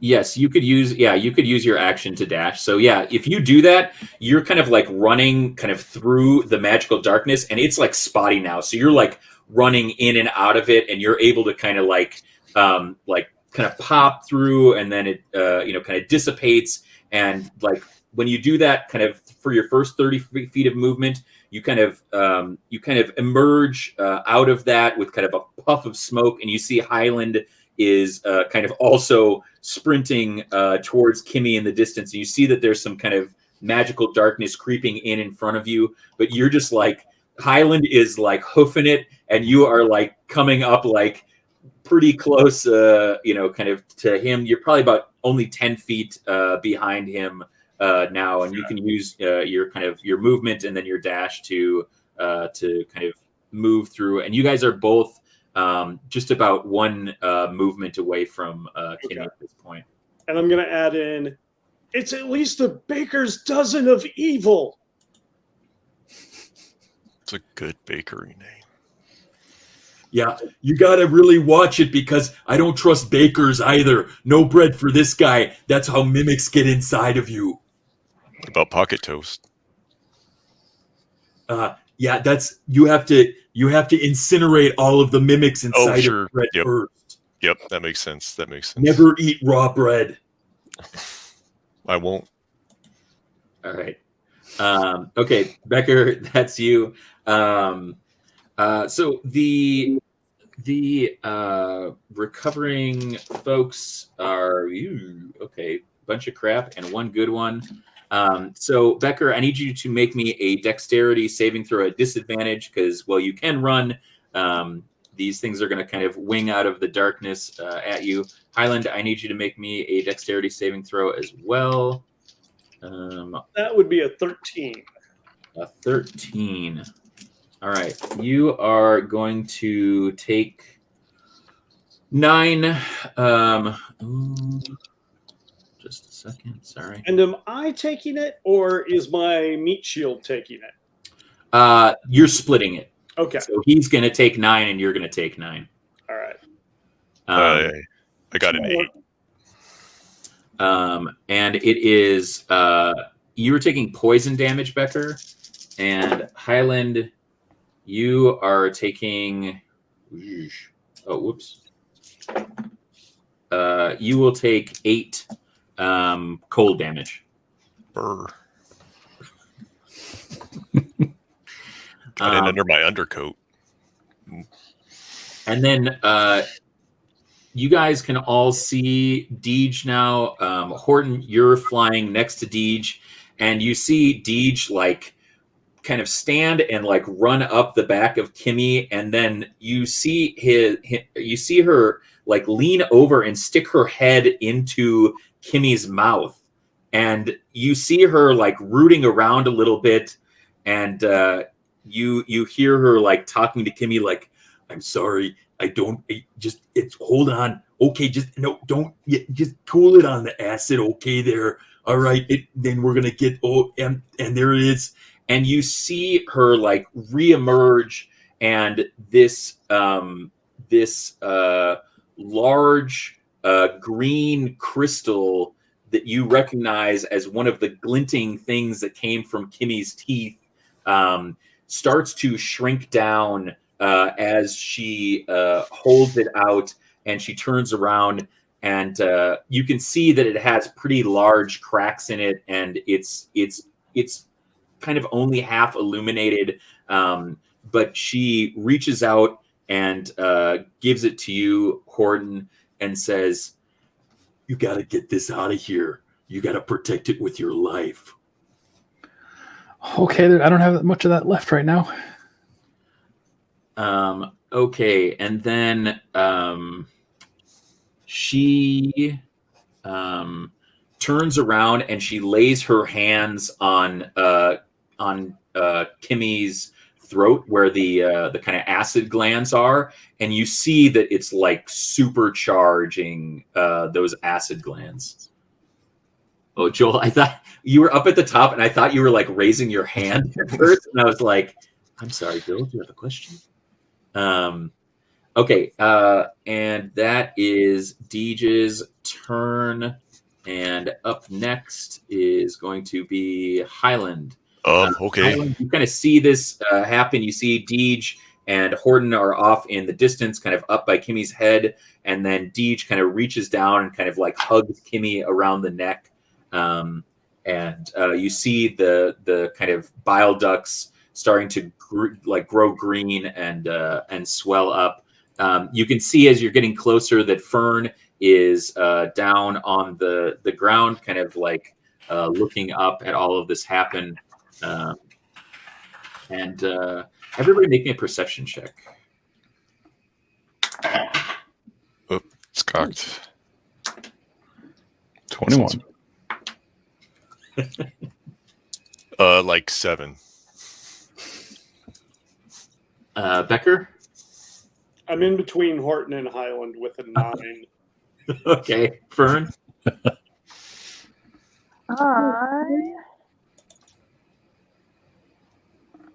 Ooh, that was an 8. All right. So Not a 1.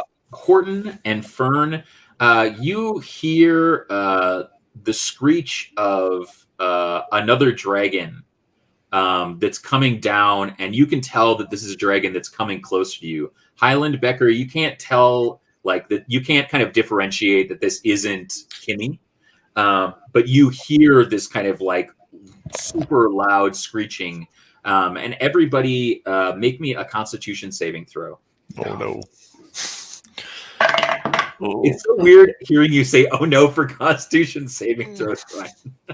Well, actually, it is. It's actually one of his good ones. 26. Oh dang! I rolled a natural 20.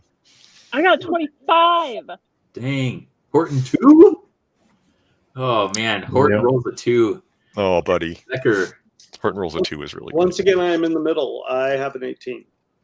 Okay, so Horton, you're like holding onto this, and all of a sudden your feathers, you can see, start to be covered with a thin layer of frost, and your wings get like very, very cold, and you kind of plummet down, and luckily you land on Kimmy's back, and you start to roll down the back towards the tail, and you kind of roll out right next to Fern, like landing like heads up like this, just like holding in your little claws this crystal, and you're looking up at the kind of cavern, and on kind of above you, you see this kind of wave of ice crystals spreading throughout along the surface of the ceiling of the cave, and then kind of wrapping around, and the crystals hang on the magical darkness that is in there, and you see almost this magical darkness shatter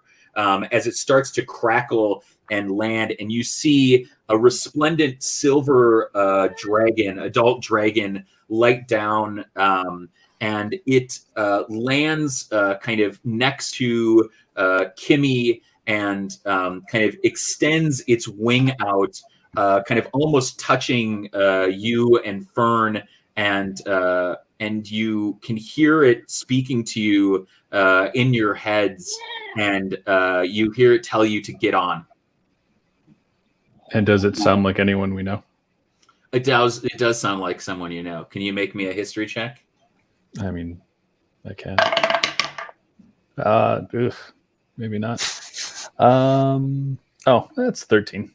It's not horrible. No, you recognize the voice, but you can't place it. Highland, can you also make me a history check? Sure. Natural 20. Highland, you don't recognize the voice, but what you do recognize is that on the back of this silver dragon is a very, very familiar saddle that has ornate artisan sigildry that you recognize from Bolstros. Is that fractal? And in your head, you hear, "It is. Now get on." I'm working on it. I've been working on my cardio. I'm trying. All right. So Highland, it is your turn. So you're close enough that you could make it to the dragon's wing and make it on. Okay, is Horton still all frozen? Horton has kind of like kind of shaken it off and like kind of popped up to his feet, and he and Fern are kind of right next to each other. Okay. So you Highland, imagine on their turns that they could also move up, but if you want to scoop them up like a fumble, maybe. feel free. So you said I'm like 30 feet away? Yeah, you're about 25 feet away. Becker's Okay, so about 10 feet behind you. I can comply without dashing. Okay. Yeah. Highland will Highland's going to cast Healing Word on himself because he has 2 hit points left. That is 7. That's good. He will also, as far away as he can, so 30 feet. So before he moves, 30 feet behind him, he is going to maybe at like the edge. Oh no, the magical darkness dissolved. Is that right? Yeah, it's like crackled down, and you see like when this happens. You can make me a perception check. 15. You see that like in this cave, like further down, there are more. But you see that there's at least 30 of these assailants that are like out in the cave or like kind of writhing from the acid from Kimmy. But this cave is still filled with these assailants. Okay. Highland is going to leave he's gonna, as he starts to move, he's gonna cast Minor Illusion to leave a sort of crouching illusion of himself where he was. Okay. Because that'll be less than 5 feet tall, and then he will run. He will run and get on the dragon's back. Okay. All right. If he can scoop up Horton, he will, but I don't know if I can do that. I think that with doing the rest of it, you recognize that Horton can probably make it on his own, and you're just like, you know what, little man's got to make his way in the world sometime. Takes everything you got. Yeah, I was gonna say. Speaking of, Horton, you're up. All right, and there are no baddies within 30 feet of us, right? No, not currently. Okay, so I will just hop up on that fancy saddle, clutching the crystal. All right. Then Fern, it is you. I mean, did we all hear this? Like, yeah, you all heard the voice was in your head. That's what I thought. I will hop on. Okay. And then back to Becker. I finish my mad dash and climb on. All right. So as you are running up, you kind of catch the end of the wing, and you're able to kind of scramble your way on as you see Deej just holding on to Kimmy around the neck and just like laughing maniacally, like, oh, you think your families will come here and you'll do whatever you want and you think you're going to steal my friends? I don't think so. And he's just like raining like acid down on these dudes. And the white dragon kind of like lights up in one kind of smooth motion, and kind of inverts and like corkscrews around, flying kind of up and out of that. And you can see in the distance that Kimmy and Deej are just washing this entire, like, not having to be careful anymore. They are just absolutely like deluging these assailants as much as possible. As you're flying out, make me perception checks. Becker, you can make them at advantage. 12. 15. Okay. As you are flying out, I got a 21. sorry, So. Corton, Fern, Highland, what'd you get? 18. 15. What? What did you get for your perception? 21.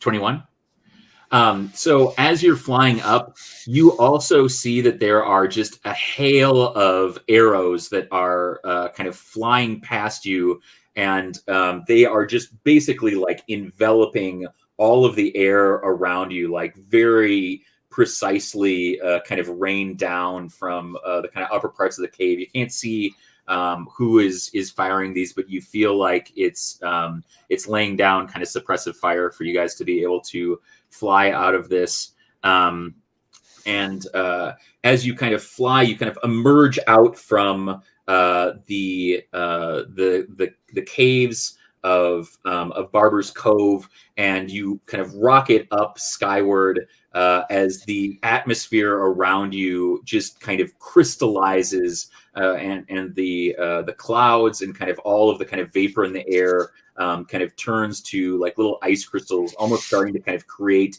a little hail around you. And you burst up through the clouds, and you see, maybe for the first time ever, Drakewind Falls out kind of resplendent in front of you as it emerges up in the Wing Whisper Mountains, and you kind of see the dragon whose back you're on kind of turn around, and she says to you, "Isn't it beautiful?" And you recognize the voice as Zandy Silverthorn, and she says, "Let's get you home." And that's where we will end episode 3 of Drakewind Falls. Thanks to everybody for watching. I've been your Drakewarden, James. I'll let the folks go around and tell you where you can find them. And then we'll take a little break and come back for a little post-show wrap-up. All right. You can find me on Instagram and Twitter at CubicleZombie. You can also find me next on Monday the 14th with Down and Outlands, playing some wonderful, not necessarily shitty little kids every other Monday. Not at all. Nice children. Good children. I'm Warrior. You can find me at WarriorMN on the socials. You can also find me on Down and Outlands, like Nate said.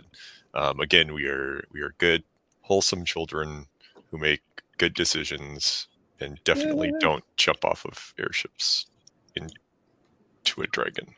Oh, that's a dirty lie. You can find me on Twitter at Lady Christy, CHRSTY, and on Instagram at Lady Christy K. I'm pretty much just here. You can find me on Twitch, Twitter, TikTok, Instagram at Finger Twitchings. And you can find my book Party Starters on the Apple Books platform and Drive-Thru RPG.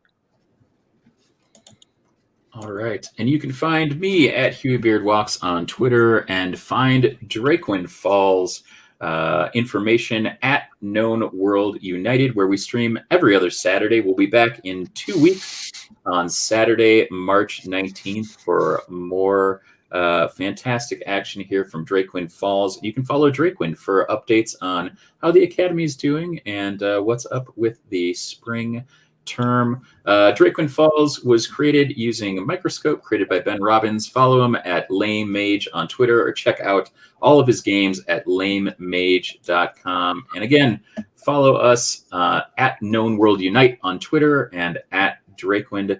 And we'll see you for an after show here and in 2 weeks on twitch.tv/Known World United.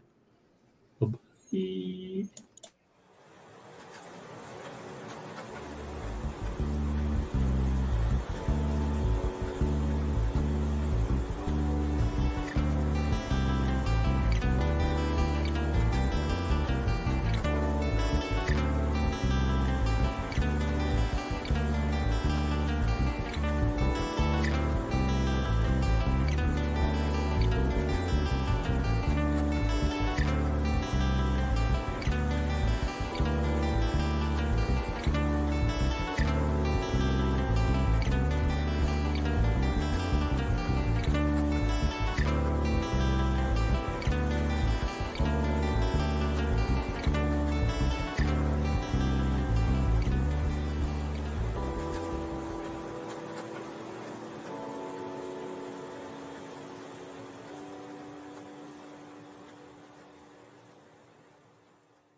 Oh, hi there.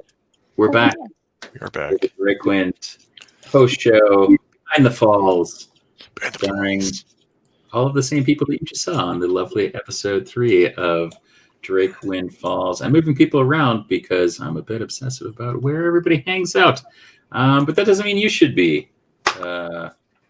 So, ladies and gentlemen, how did we feel the third episode went? How are you feeling in general? Any questions, any thoughts, any comments, any smart remarks? And anybody from the chat who has questions for our lovely players or about the game, please feel free to chime in. Otherwise, we'll engage in our usual chitty-chatty here for a little while in the after show. I'm just glad we're not all dead. Seriously. Mhm. I feel like it's my new goal to just not be unconscious one session. I'm gonna do it, guys. You'll do it. Gonna I believe in do you. it. You I can do believe it. in you. I mean, how was the combat? I know that it is challenging with a couple of you going down, but I mean, in terms of stakes and how it felt, was it too much, not enough? I mean, I think I would have been okay had I not rolled 6 ones in a row. That's so insane. That's so incredible. insane. Thank you for rolling all the ones because I didn't roll any. I also told did. you. I told you when I came into this group. I was like, "Hey Nate, you think you roll ones?" I'm gonna have to have my brother change the Jeaned It shirt from Nated It to Christied It. Yeah. In our house, we just call him Christy Crit. Cute. There you I've go. never heard that. That makes me so happy. I like that. Critstees. Christy Crit. Oh man. I thought the combat was great when it was 4 spellcasters. And then when I realized it was way more than 4, I felt less great about it. Yeah, Yeah. there was quite a few of those folks. Yeah. Well, and the tricky thing about a magical darkness in combat is that if you see who casts it, you can focus on hitting that person because magical darkness takes concentration. Yeah. But when you just have it happen and you don't know where anybody is, it's a lot of like shuffling around and just trying to get your bearings before you can even make a conscientious move to attack. Mm-hmm. Yeah, I've never really had the opportunity or taken the opportunity to do it on that scale, and it definitely is pretty crazy when you have it at that. And then, like I said, if you have doubling or if you have kind of other magical enhancement, it gets crazy. And I totally agree, Christy. Like usually it's kind of like, all right, like I can take some pot shots in that direction, but when Right. that direction is all directions. It's really challenging. Yeah. Becker had a very pure moment of, I can totally take 4 spellcasters. Easy. That was followed. Good. Yeah, I mean, It was followed by, oh crap. The plus at the end of the 4 really kind of. Plus will do it. 4. Plus will do it. I Also, like. I was not conscious for it, but it hurt my heart hearing Horton hit the ground. I know. Oh, Yeah. buddy. Oh, I'm buddy. trying to do a better job and be a little bit more conscientious about like describing action and like sensory things in this game, and it's something that I've really enjoyed from some of the other games I've watched, and then also kind of listening to podcasts, kind of just describing kind of games coming alive a little bit more, and hearing people talk about it a bit. And I kind of forget because I haven't really played a ton that that I always thought that that Ben does a really good job of describing. Our friend Ben, who DMs, kind of got me into D&D, does a really good job of describing things. And oftentimes, like, the things I remember the most are when he's like really descriptive about something that's like happening to someone else in the party, not necessarily something that's happening to my character. And so I always found that to be something that made combat more memorable in particular, but just kind of in general, trying to be a bit more illustrative with my verbiage about the environment and how people are interacting with it. I think it makes the combat not drag too. Like, I think sometimes the problem with combat isn't so much the length of it as much as it is the length of it plus everyone being like, I attacked twice, hit once, 14 damage, thank you, next. You know, kind of like vibe. It's so like sparse and dry that like it makes it feel like it's dragging, versus something like this where there were like a lot of opportunities to ask questions, to describe things, a lot of different things were moving. You're sort of trying to like, you're in initiative, but you're also like sort of piecing together a bit of a mystery, because it's like, all right, I've seen like 3 people, but the 3 people who I see are firing arrows, and I got hit by lightning, and somebody else got hit by cold, and somebody else got hit by like fire. So it's like, it's not just these 3, you know, and so where is everyone else? And what is happening was really cool. I thought it was a really fun combat of sorts. Yeah. And I liked it. The more descriptive you are about what's happening, I find helps me be more descriptive in what I'm doing. To Ryan's point of like, this is the attack versus making it a little more like how you're reading it in the story.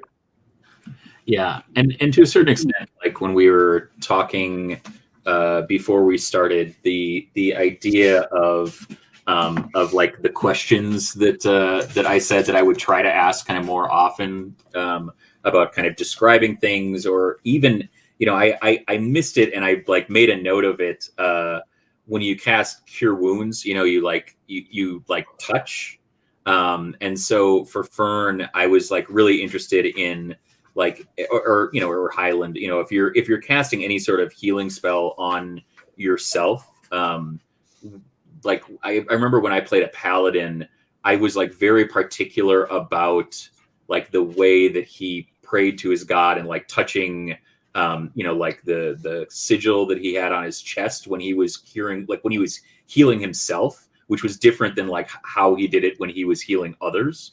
And that was one of those things where I was like, shit, it's one of those things that's like, as a DM, you're like, oh, I wish I would have asked, because like I bet the things that you would have come up with would have been like really interesting, you know. And I think that those, like you said, Joel, like by just asking those things, you know, like I have like my little list of notes, and you can see like, tell me how you do that, and how would your character know that, like just little things I'm trying to be a bit more intentional about. but yeah. How about your interaction with the infamous Drakewind Ranger of Lore? What do you think about Deej? I like Deej. I was like, no, like, this is the one that Highland's most likely to get along with. So I was like, I was looking forward to vibing with Deej and hopefully not getting melted. Yeah. Doggo alert. Oh, Hi, hey Huey. Huey, hey Huey. Yeah. I think it's really, when I was trying to kind of think about the theme of kind of this first big arc, I think I said it before in maybe last week's or last episode's post show that like whatever happened to the Man of Tomorrow, whatever happened to the Wardens of Tomorrow, is like, it would be so much fun to have these guys come back. Or the ones that are alive or survived. If there's opportunities to kind of piece that mystery together, that might be a kind of fun hook for the first one. So like I said last time, I appreciate you guys like being okay with the vagaries of like, which one are we going to find, and then like finding it, and you guys being like, ooh, it's Deej, yes. The interaction was pretty funny. I had some time to chat with our friend Colin, who played Deej during Extra Life when she was a much younger Tanner, and we had a talk about some of those things about their nutrition and being spied on, and that was actually like something that came from Colin, was the idea that that Deej would pull her own teeth because she thought that they might be mimics. We had a pretty good talk about how Deej would essentially be kind of conspiracy theory era Jesse Ventura, and he had some really, the whole like telekinetically controlling storm giants that can shoot lava from their eyes. That was like, I texted Colin and we were texting back and forth, and he's just like, yeah, I think that this is what Deej would think. So it was like, I hope I can send this to him. He's actually like, he's having some elective surgery coming up on Tuesday. So I told him I would hopefully do him proud and send along some love and a link to Deej living on in the Drakewind Falls universe. He was pretty happy to hear that. So shout out to Colin. Love you. Hope you're doing well. He was also DMing for like a bunch of friends that he has that live over in the UK, I guess, like the morning after this airs. So I was like, if you want to jump in, like, I'm sorry it's short notice, because I texted him earlier today, and I was like, if you want to jump in and just be Deej again, you're more than welcome to like come and guest. And he's like, I got all this stuff and I'm trying to get this game ready, but he's like, yeah, you'll be fine. So it was pretty fun. That's pretty great. Other stuff. Any questions that came up? Things that you're curious about, or things that I could illuminate as much as I can spill beans. How'd that death save go? Oh, poorly. Poorly. I was curious. It wasn't a 1, but it wasn't far from a 1. I mean, it was probably better than I would have done. So that's like Zach rolls death saves in campaigns, and I'm like, that's fucking fine. I roll like garbage. Like Joel says, it was right in the middle. It was higher than 1, but lower than 10. I mean, again, probably better than I would have rolled. Not wrong. Yeah, I mean, who were those murderers? Who were they? It's Dragon Call, right? Who are the darknesses? Oh yeah, I can't tell you that, baby. I figured not, but it's worth a shot. We have one of them. You have what? We have one of them. So maybe next time we'll be able to find out. Maybe. We'll see. Unless they squirm out and fall to their death. Yes. Or unless Becker's like, yeet.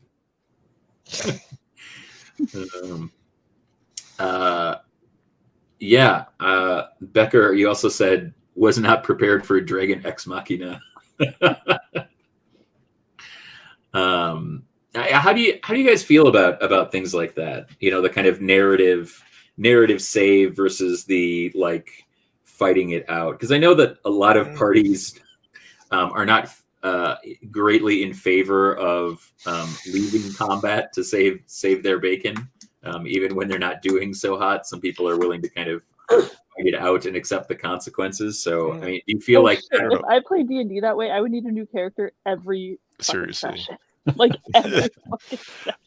I feel like it that wasn't exactly the case here. Like I feel like there was a reason behind it. It's sorry, no, go for it. Oh, I was gonna say, like, if this was a combat where we were meant to actually fight out the entire combat, the combat would have been different. Like, I think had we stayed and fought it out, we would have all died.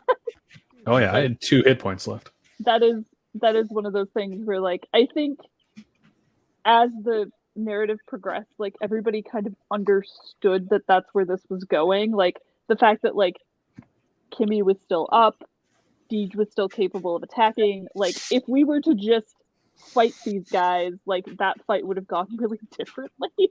Mm-hmm. Yeah, the fact that it matched up with the narrative, like if it happened like every week, where it's like, oh, they're about to dive, but here comes an unexpected dragon. That would be weird. Yeah, spoilers. I can tell you that's not going to be the case. There's not that many dragons. What? We need so many. Yeah, I mean, it also like I think contextually, you know, outside of kayfabe, it makes sense who showed up. Yeah. But I think that works just fine. Like it's like this other thing happened, and you know, it's. I mean, we still had other options, right? Like if this, we could have tried to ride Kimmy away. You know, we could have tried it. We like we got it to each. Like I get it. Like we got to get out of here before the giants who shoot lava out of their eyes get here. We got to go. You know, like however that works. You know, so I think they would send the giant storm giants to kick me when I'm down, when all of these people are coming into my cave system. Yeah, you got. The thing about combat is, like, fundamentally, nobody wants to just, like, get their ass handed to them in combat. Like, if you, like, in my case, it's usually me, but, like, if one person is having just, like, shit luck rolling, that's one thing. But if everybody is constantly, like, you're hitting and you're not doing damage because the ACs of your enemies are just too fucking high, like, that's not a fun combat for anybody. Yeah, and it's like, also... Oh, sorry. It's different if you're, like, fighting a bunch of high-level enemies versus, like, you don't want, like, a Deus Ex Machina to save you from, like, 20 kobolds. Like, you're like, no, I'm here to just, like, wreck up some kobolds. Yeah, and I hope that the stakes felt high enough, but you guys felt like you were making some headway in the kind of narrative arc of that. I thought so. I thought it felt pretty high stakes. I mean, 2 of us went down. Yeah. Highland hit like 2 hit points, like at the end, and so it's, you know, it was rough going regardless of, you know. But I also think like combat is more interesting when there are goals or motivations beyond like one side must annihilate the other side for reasons, you know, because we're fighting, and it's like no, you know, like that isn't always super interesting. I mean, sometimes there's a place for that. Sometimes people are trying to murder you and you have to like solve that issue. But, you know, also like, getting out of the way, you know, sort of taking the lead of the more experienced adventurer, Drakewarden, you know, who's like, we gotta like get out of here. And I'm like, okay, like if Deej is like, we gotta go, you know, versus like, let's have a nice chat before I melt you, you know, then like, you know, that changes the stakes and changes, you know, sort of the goal, you know. And it's like, you know, I think at any point, you know, most reasonable people, even adventurers, but like certainly Highland would be like, yeah, I'm going to get out of this magical darkness. It's not my favorite place. I need to get out of here. I'm going to go. This is kind of a lot, you know. So I thought it was really good overall. I thought it was exciting and interesting, and sort of trying to figure out, what's going on here. How are we going to get out of this? Like, are we going to get out of this? And it's like, for me, it's like, how do I position myself so it's like I'm getting to a point where I'm in trouble if I'm not making these deck saves, but Becker's still back there, and so and Horton has like 1 or 2 hit points, and so that, so it's like, I mean, for me, it was like some of that was like decision making. It's like I could teleport Becker, but if Horton gets hit again, that was down again. That was a super good save. Like, and I didn't get that you weren't like, you couldn't teleport with him, and that made it like super super awesome. It's not Dimension Door yet. But it was kind of like, so having that sort of like, I don't know, not to use like action economy, but like having those decisions to make, particularly like in character, like, okay, what am I going to do? I think I can hold on another round or two. Horton can't. Becker is probably fine, honestly, in the moment. But I mean, but I love that comes across as the perception, because that really feels like Becker's persona to me, is like Becker is like the stiff upper lip, like I can handle this type of thing. But like the reality was, I think I mean, I didn't realize how low you were, Highland, but like I was like, man, they got like, I rolled a couple of those and I was like, oh shit, is this gonna drop the last couple people that are up? I was really worried on the last one, because it was getting, because I knew they were doing like they had been doing like just under 10 most of the time, but like there were a couple that were definitely like 11 or 14 or something, and I was like, this is tough. But I think too, from like Highland's perspective, I mean, not necessarily knowing that Becker is like built stronger than Horton, and that Becker had like charged back into the fray, was like, okay, well, he must know something I don't. So I'm gonna get Horton out of here, and then I'm gonna turn tail myself. But that whole decision making process was, he's a very protective individual, and saw like, okay, Fern's getting shown the exit. DJ and Fern are going to be okay. Highland and Horton right now don't have a chance in hell of getting to where we are. And if there isn't a counteroffensive, they're screwed. So it's bail and dive in. But at the start of this, from like the combat last time, Becker started this week under half of his hit points. I was kind of hoping that you guys like, I was kind of hoping that would be the case, because when I was building this out, I don't like to like go in and see like exactly how many hit points everybody has. I like to kind of generally go by the kind of numerical breakdown of like X number of players at X level, and that's kind of like how I build encounters, whether that is the kind of drone encounter, or whether that is kind of like literally trying to look at the challenge rating and feel out, kind of like how many enemies can these guys handle, how much would feel insurmountable, and how many would feel like, oh, maybe we can do this, even though it like probably would be pretty difficult. And so I think that that's one of the challenging things about the combat today, was that not everybody's starting with like full everything. I had very few spell slots left. I had a bunch of level 1s, but level 1 is like sleep and healing word. That's it. So, and I had 1 level 2, and then it was like, you were so close to putting a second person to sleep too. Like a couple more hit points. I think that's actually one of the interesting things, because I was thinking about it, and like humanoids are so tricky hit points wise. because you have no idea, are these like slightly buffed up guards that have like 10 or 12 hit points? Are these like, level 5, fighters? Are they, like where on the hit point spectrum do they fall? And it was hard because with that, I was actually really tempted to cast Calm Emotions instead, because Calm Emotions is a different, it's a charisma save. But it just like they would stop attacking at least until somebody attacked them again. That's super interesting. But I was like, I need that because that was right around the I had already thought like I need to, as soon as I can see, because I knew Horton doesn't have a lot of hit points anyway. And I know we took, although I know that Highland and Horton didn't take the brunt of the damage on the last encounter, that Horton had taken some, and so I was like, I need to save that for Vortex Warp to get Horton out of here. Because otherwise it's like, they're wherever these are all coming from, they can see us and we can't see them, and they're getting at least 1 or 2 shots on everybody every time.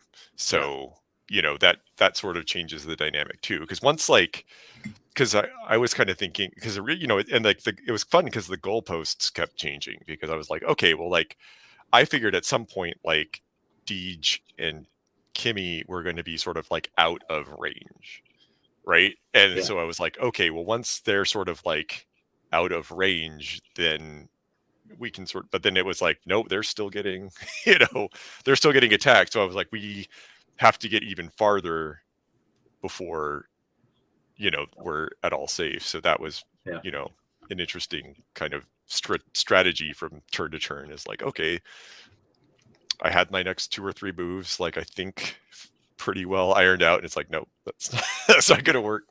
Let me re-strategize, and that's fun. I mean, that's like a fun part of combat. I like a combat as much as it's appreciated when people know exactly what they're going to do on their turn when turn comes around. It's also like, it's kind of fun to kind of have to be like a little more on your toes and be like, okay, like this is what I would like to do on my next few turns, but like when things change, having to sort of like think on the fly is super fun too. Yeah, I really liked the Becker move of like basically telling both of them to like take like. Yeah, that was very good. That was super good. That was good. One of the nicer moments in the combat. One of the other things I wanted to ask is kind of like, I've been trying to as my other dog pops up in the background. Ruby's very interested in what we're talking about now. Yeah, like you should do the very like slow like prairie dog up too. But I mean, one of the things I've been trying to do is make sure that that in addition to trying to identify checks, things like that you guys can shine, is try to drop a little lore, or like we were talking about previously, some of the kind of like Easter eggs.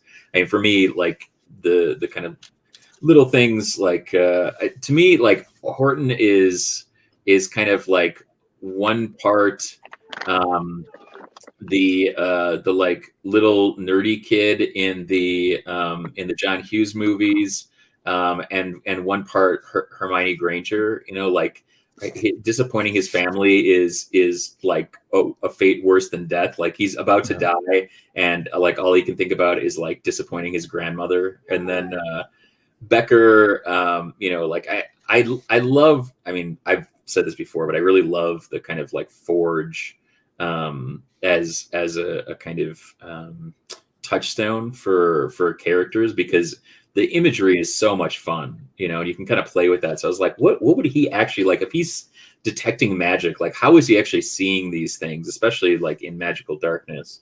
And then Fern, obviously there's the connection to Lady Fandlin. So I hope that that's not too much of a roast with Deej laying in hard.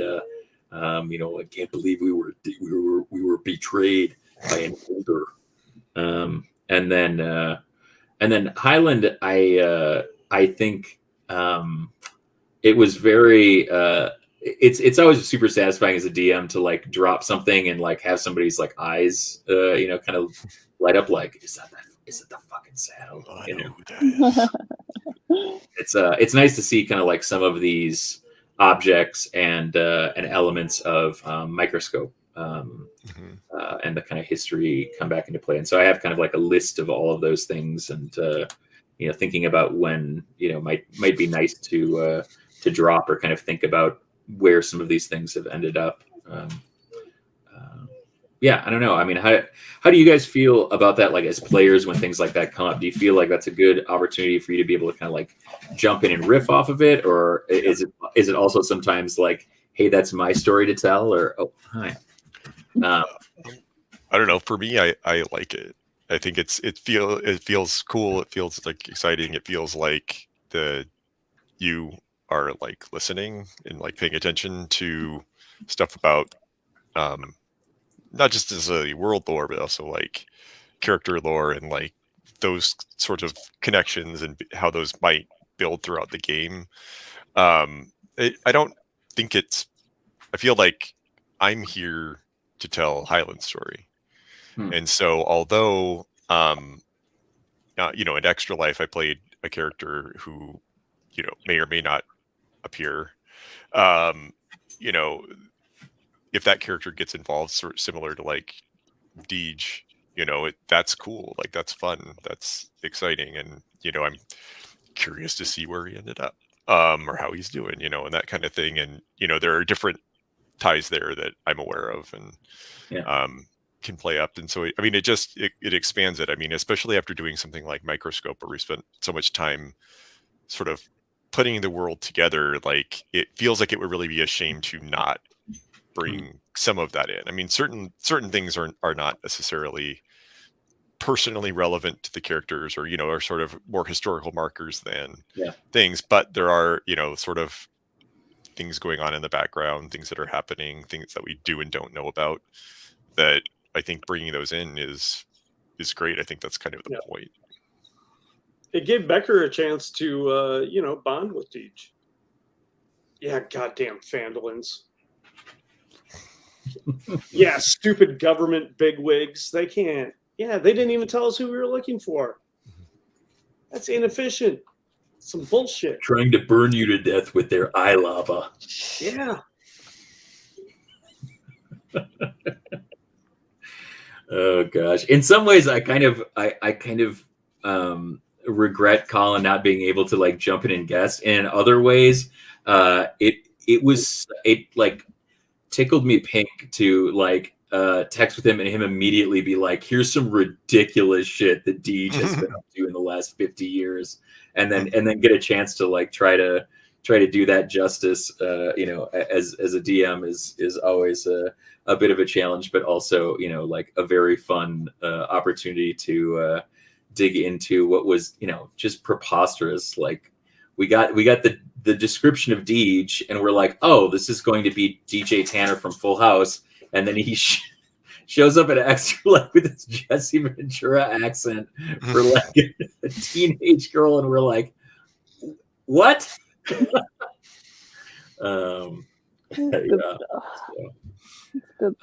Any other things, that we want to go around the horn? Any questions you guys have for each other about character moments or other things that happened during the session? For each other. I mean, does anybody want to check in and see like if Fern's gonna make it through combat?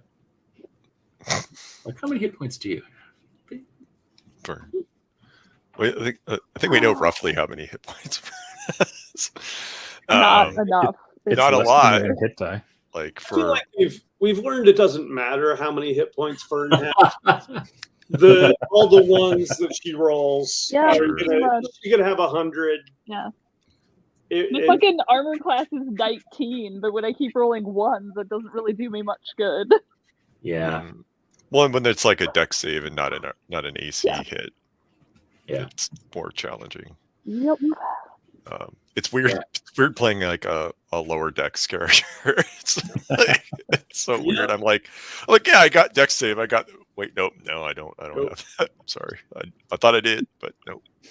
When you said a lower decks character, I thought you were talking about like the Star Trek lower decks, and I was like, yeah, they are kind of all are like lower decks characters, like very interesting characters, but like not super powerful. Like they all have their own like unique thing that like makes them really effective, but like they're not like OP characters, which I really enjoy. Like I really enjoy that you all have these like really distinct things that that you can excel at.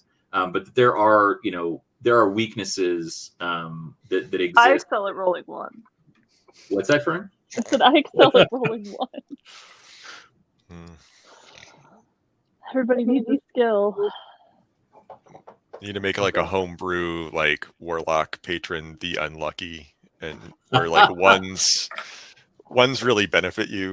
Like it's like a double crit if you roll Can a we 1. play a game where Nate is not the character that makes deals with everybody? It's like it's gonna be Christy this time. Like I can't take it anymore. We haven't seen it. I know no one's offered Horton a deal yet. No, yeah, they haven't. I mean, he likes information. I can tell you, I'm not going to go that way anytime soon because I know that Nate can't pass up a deal, baby. It's true. Mm-hmm. Yeah, Twig's made so many deals. So many. Twig has made so many deals.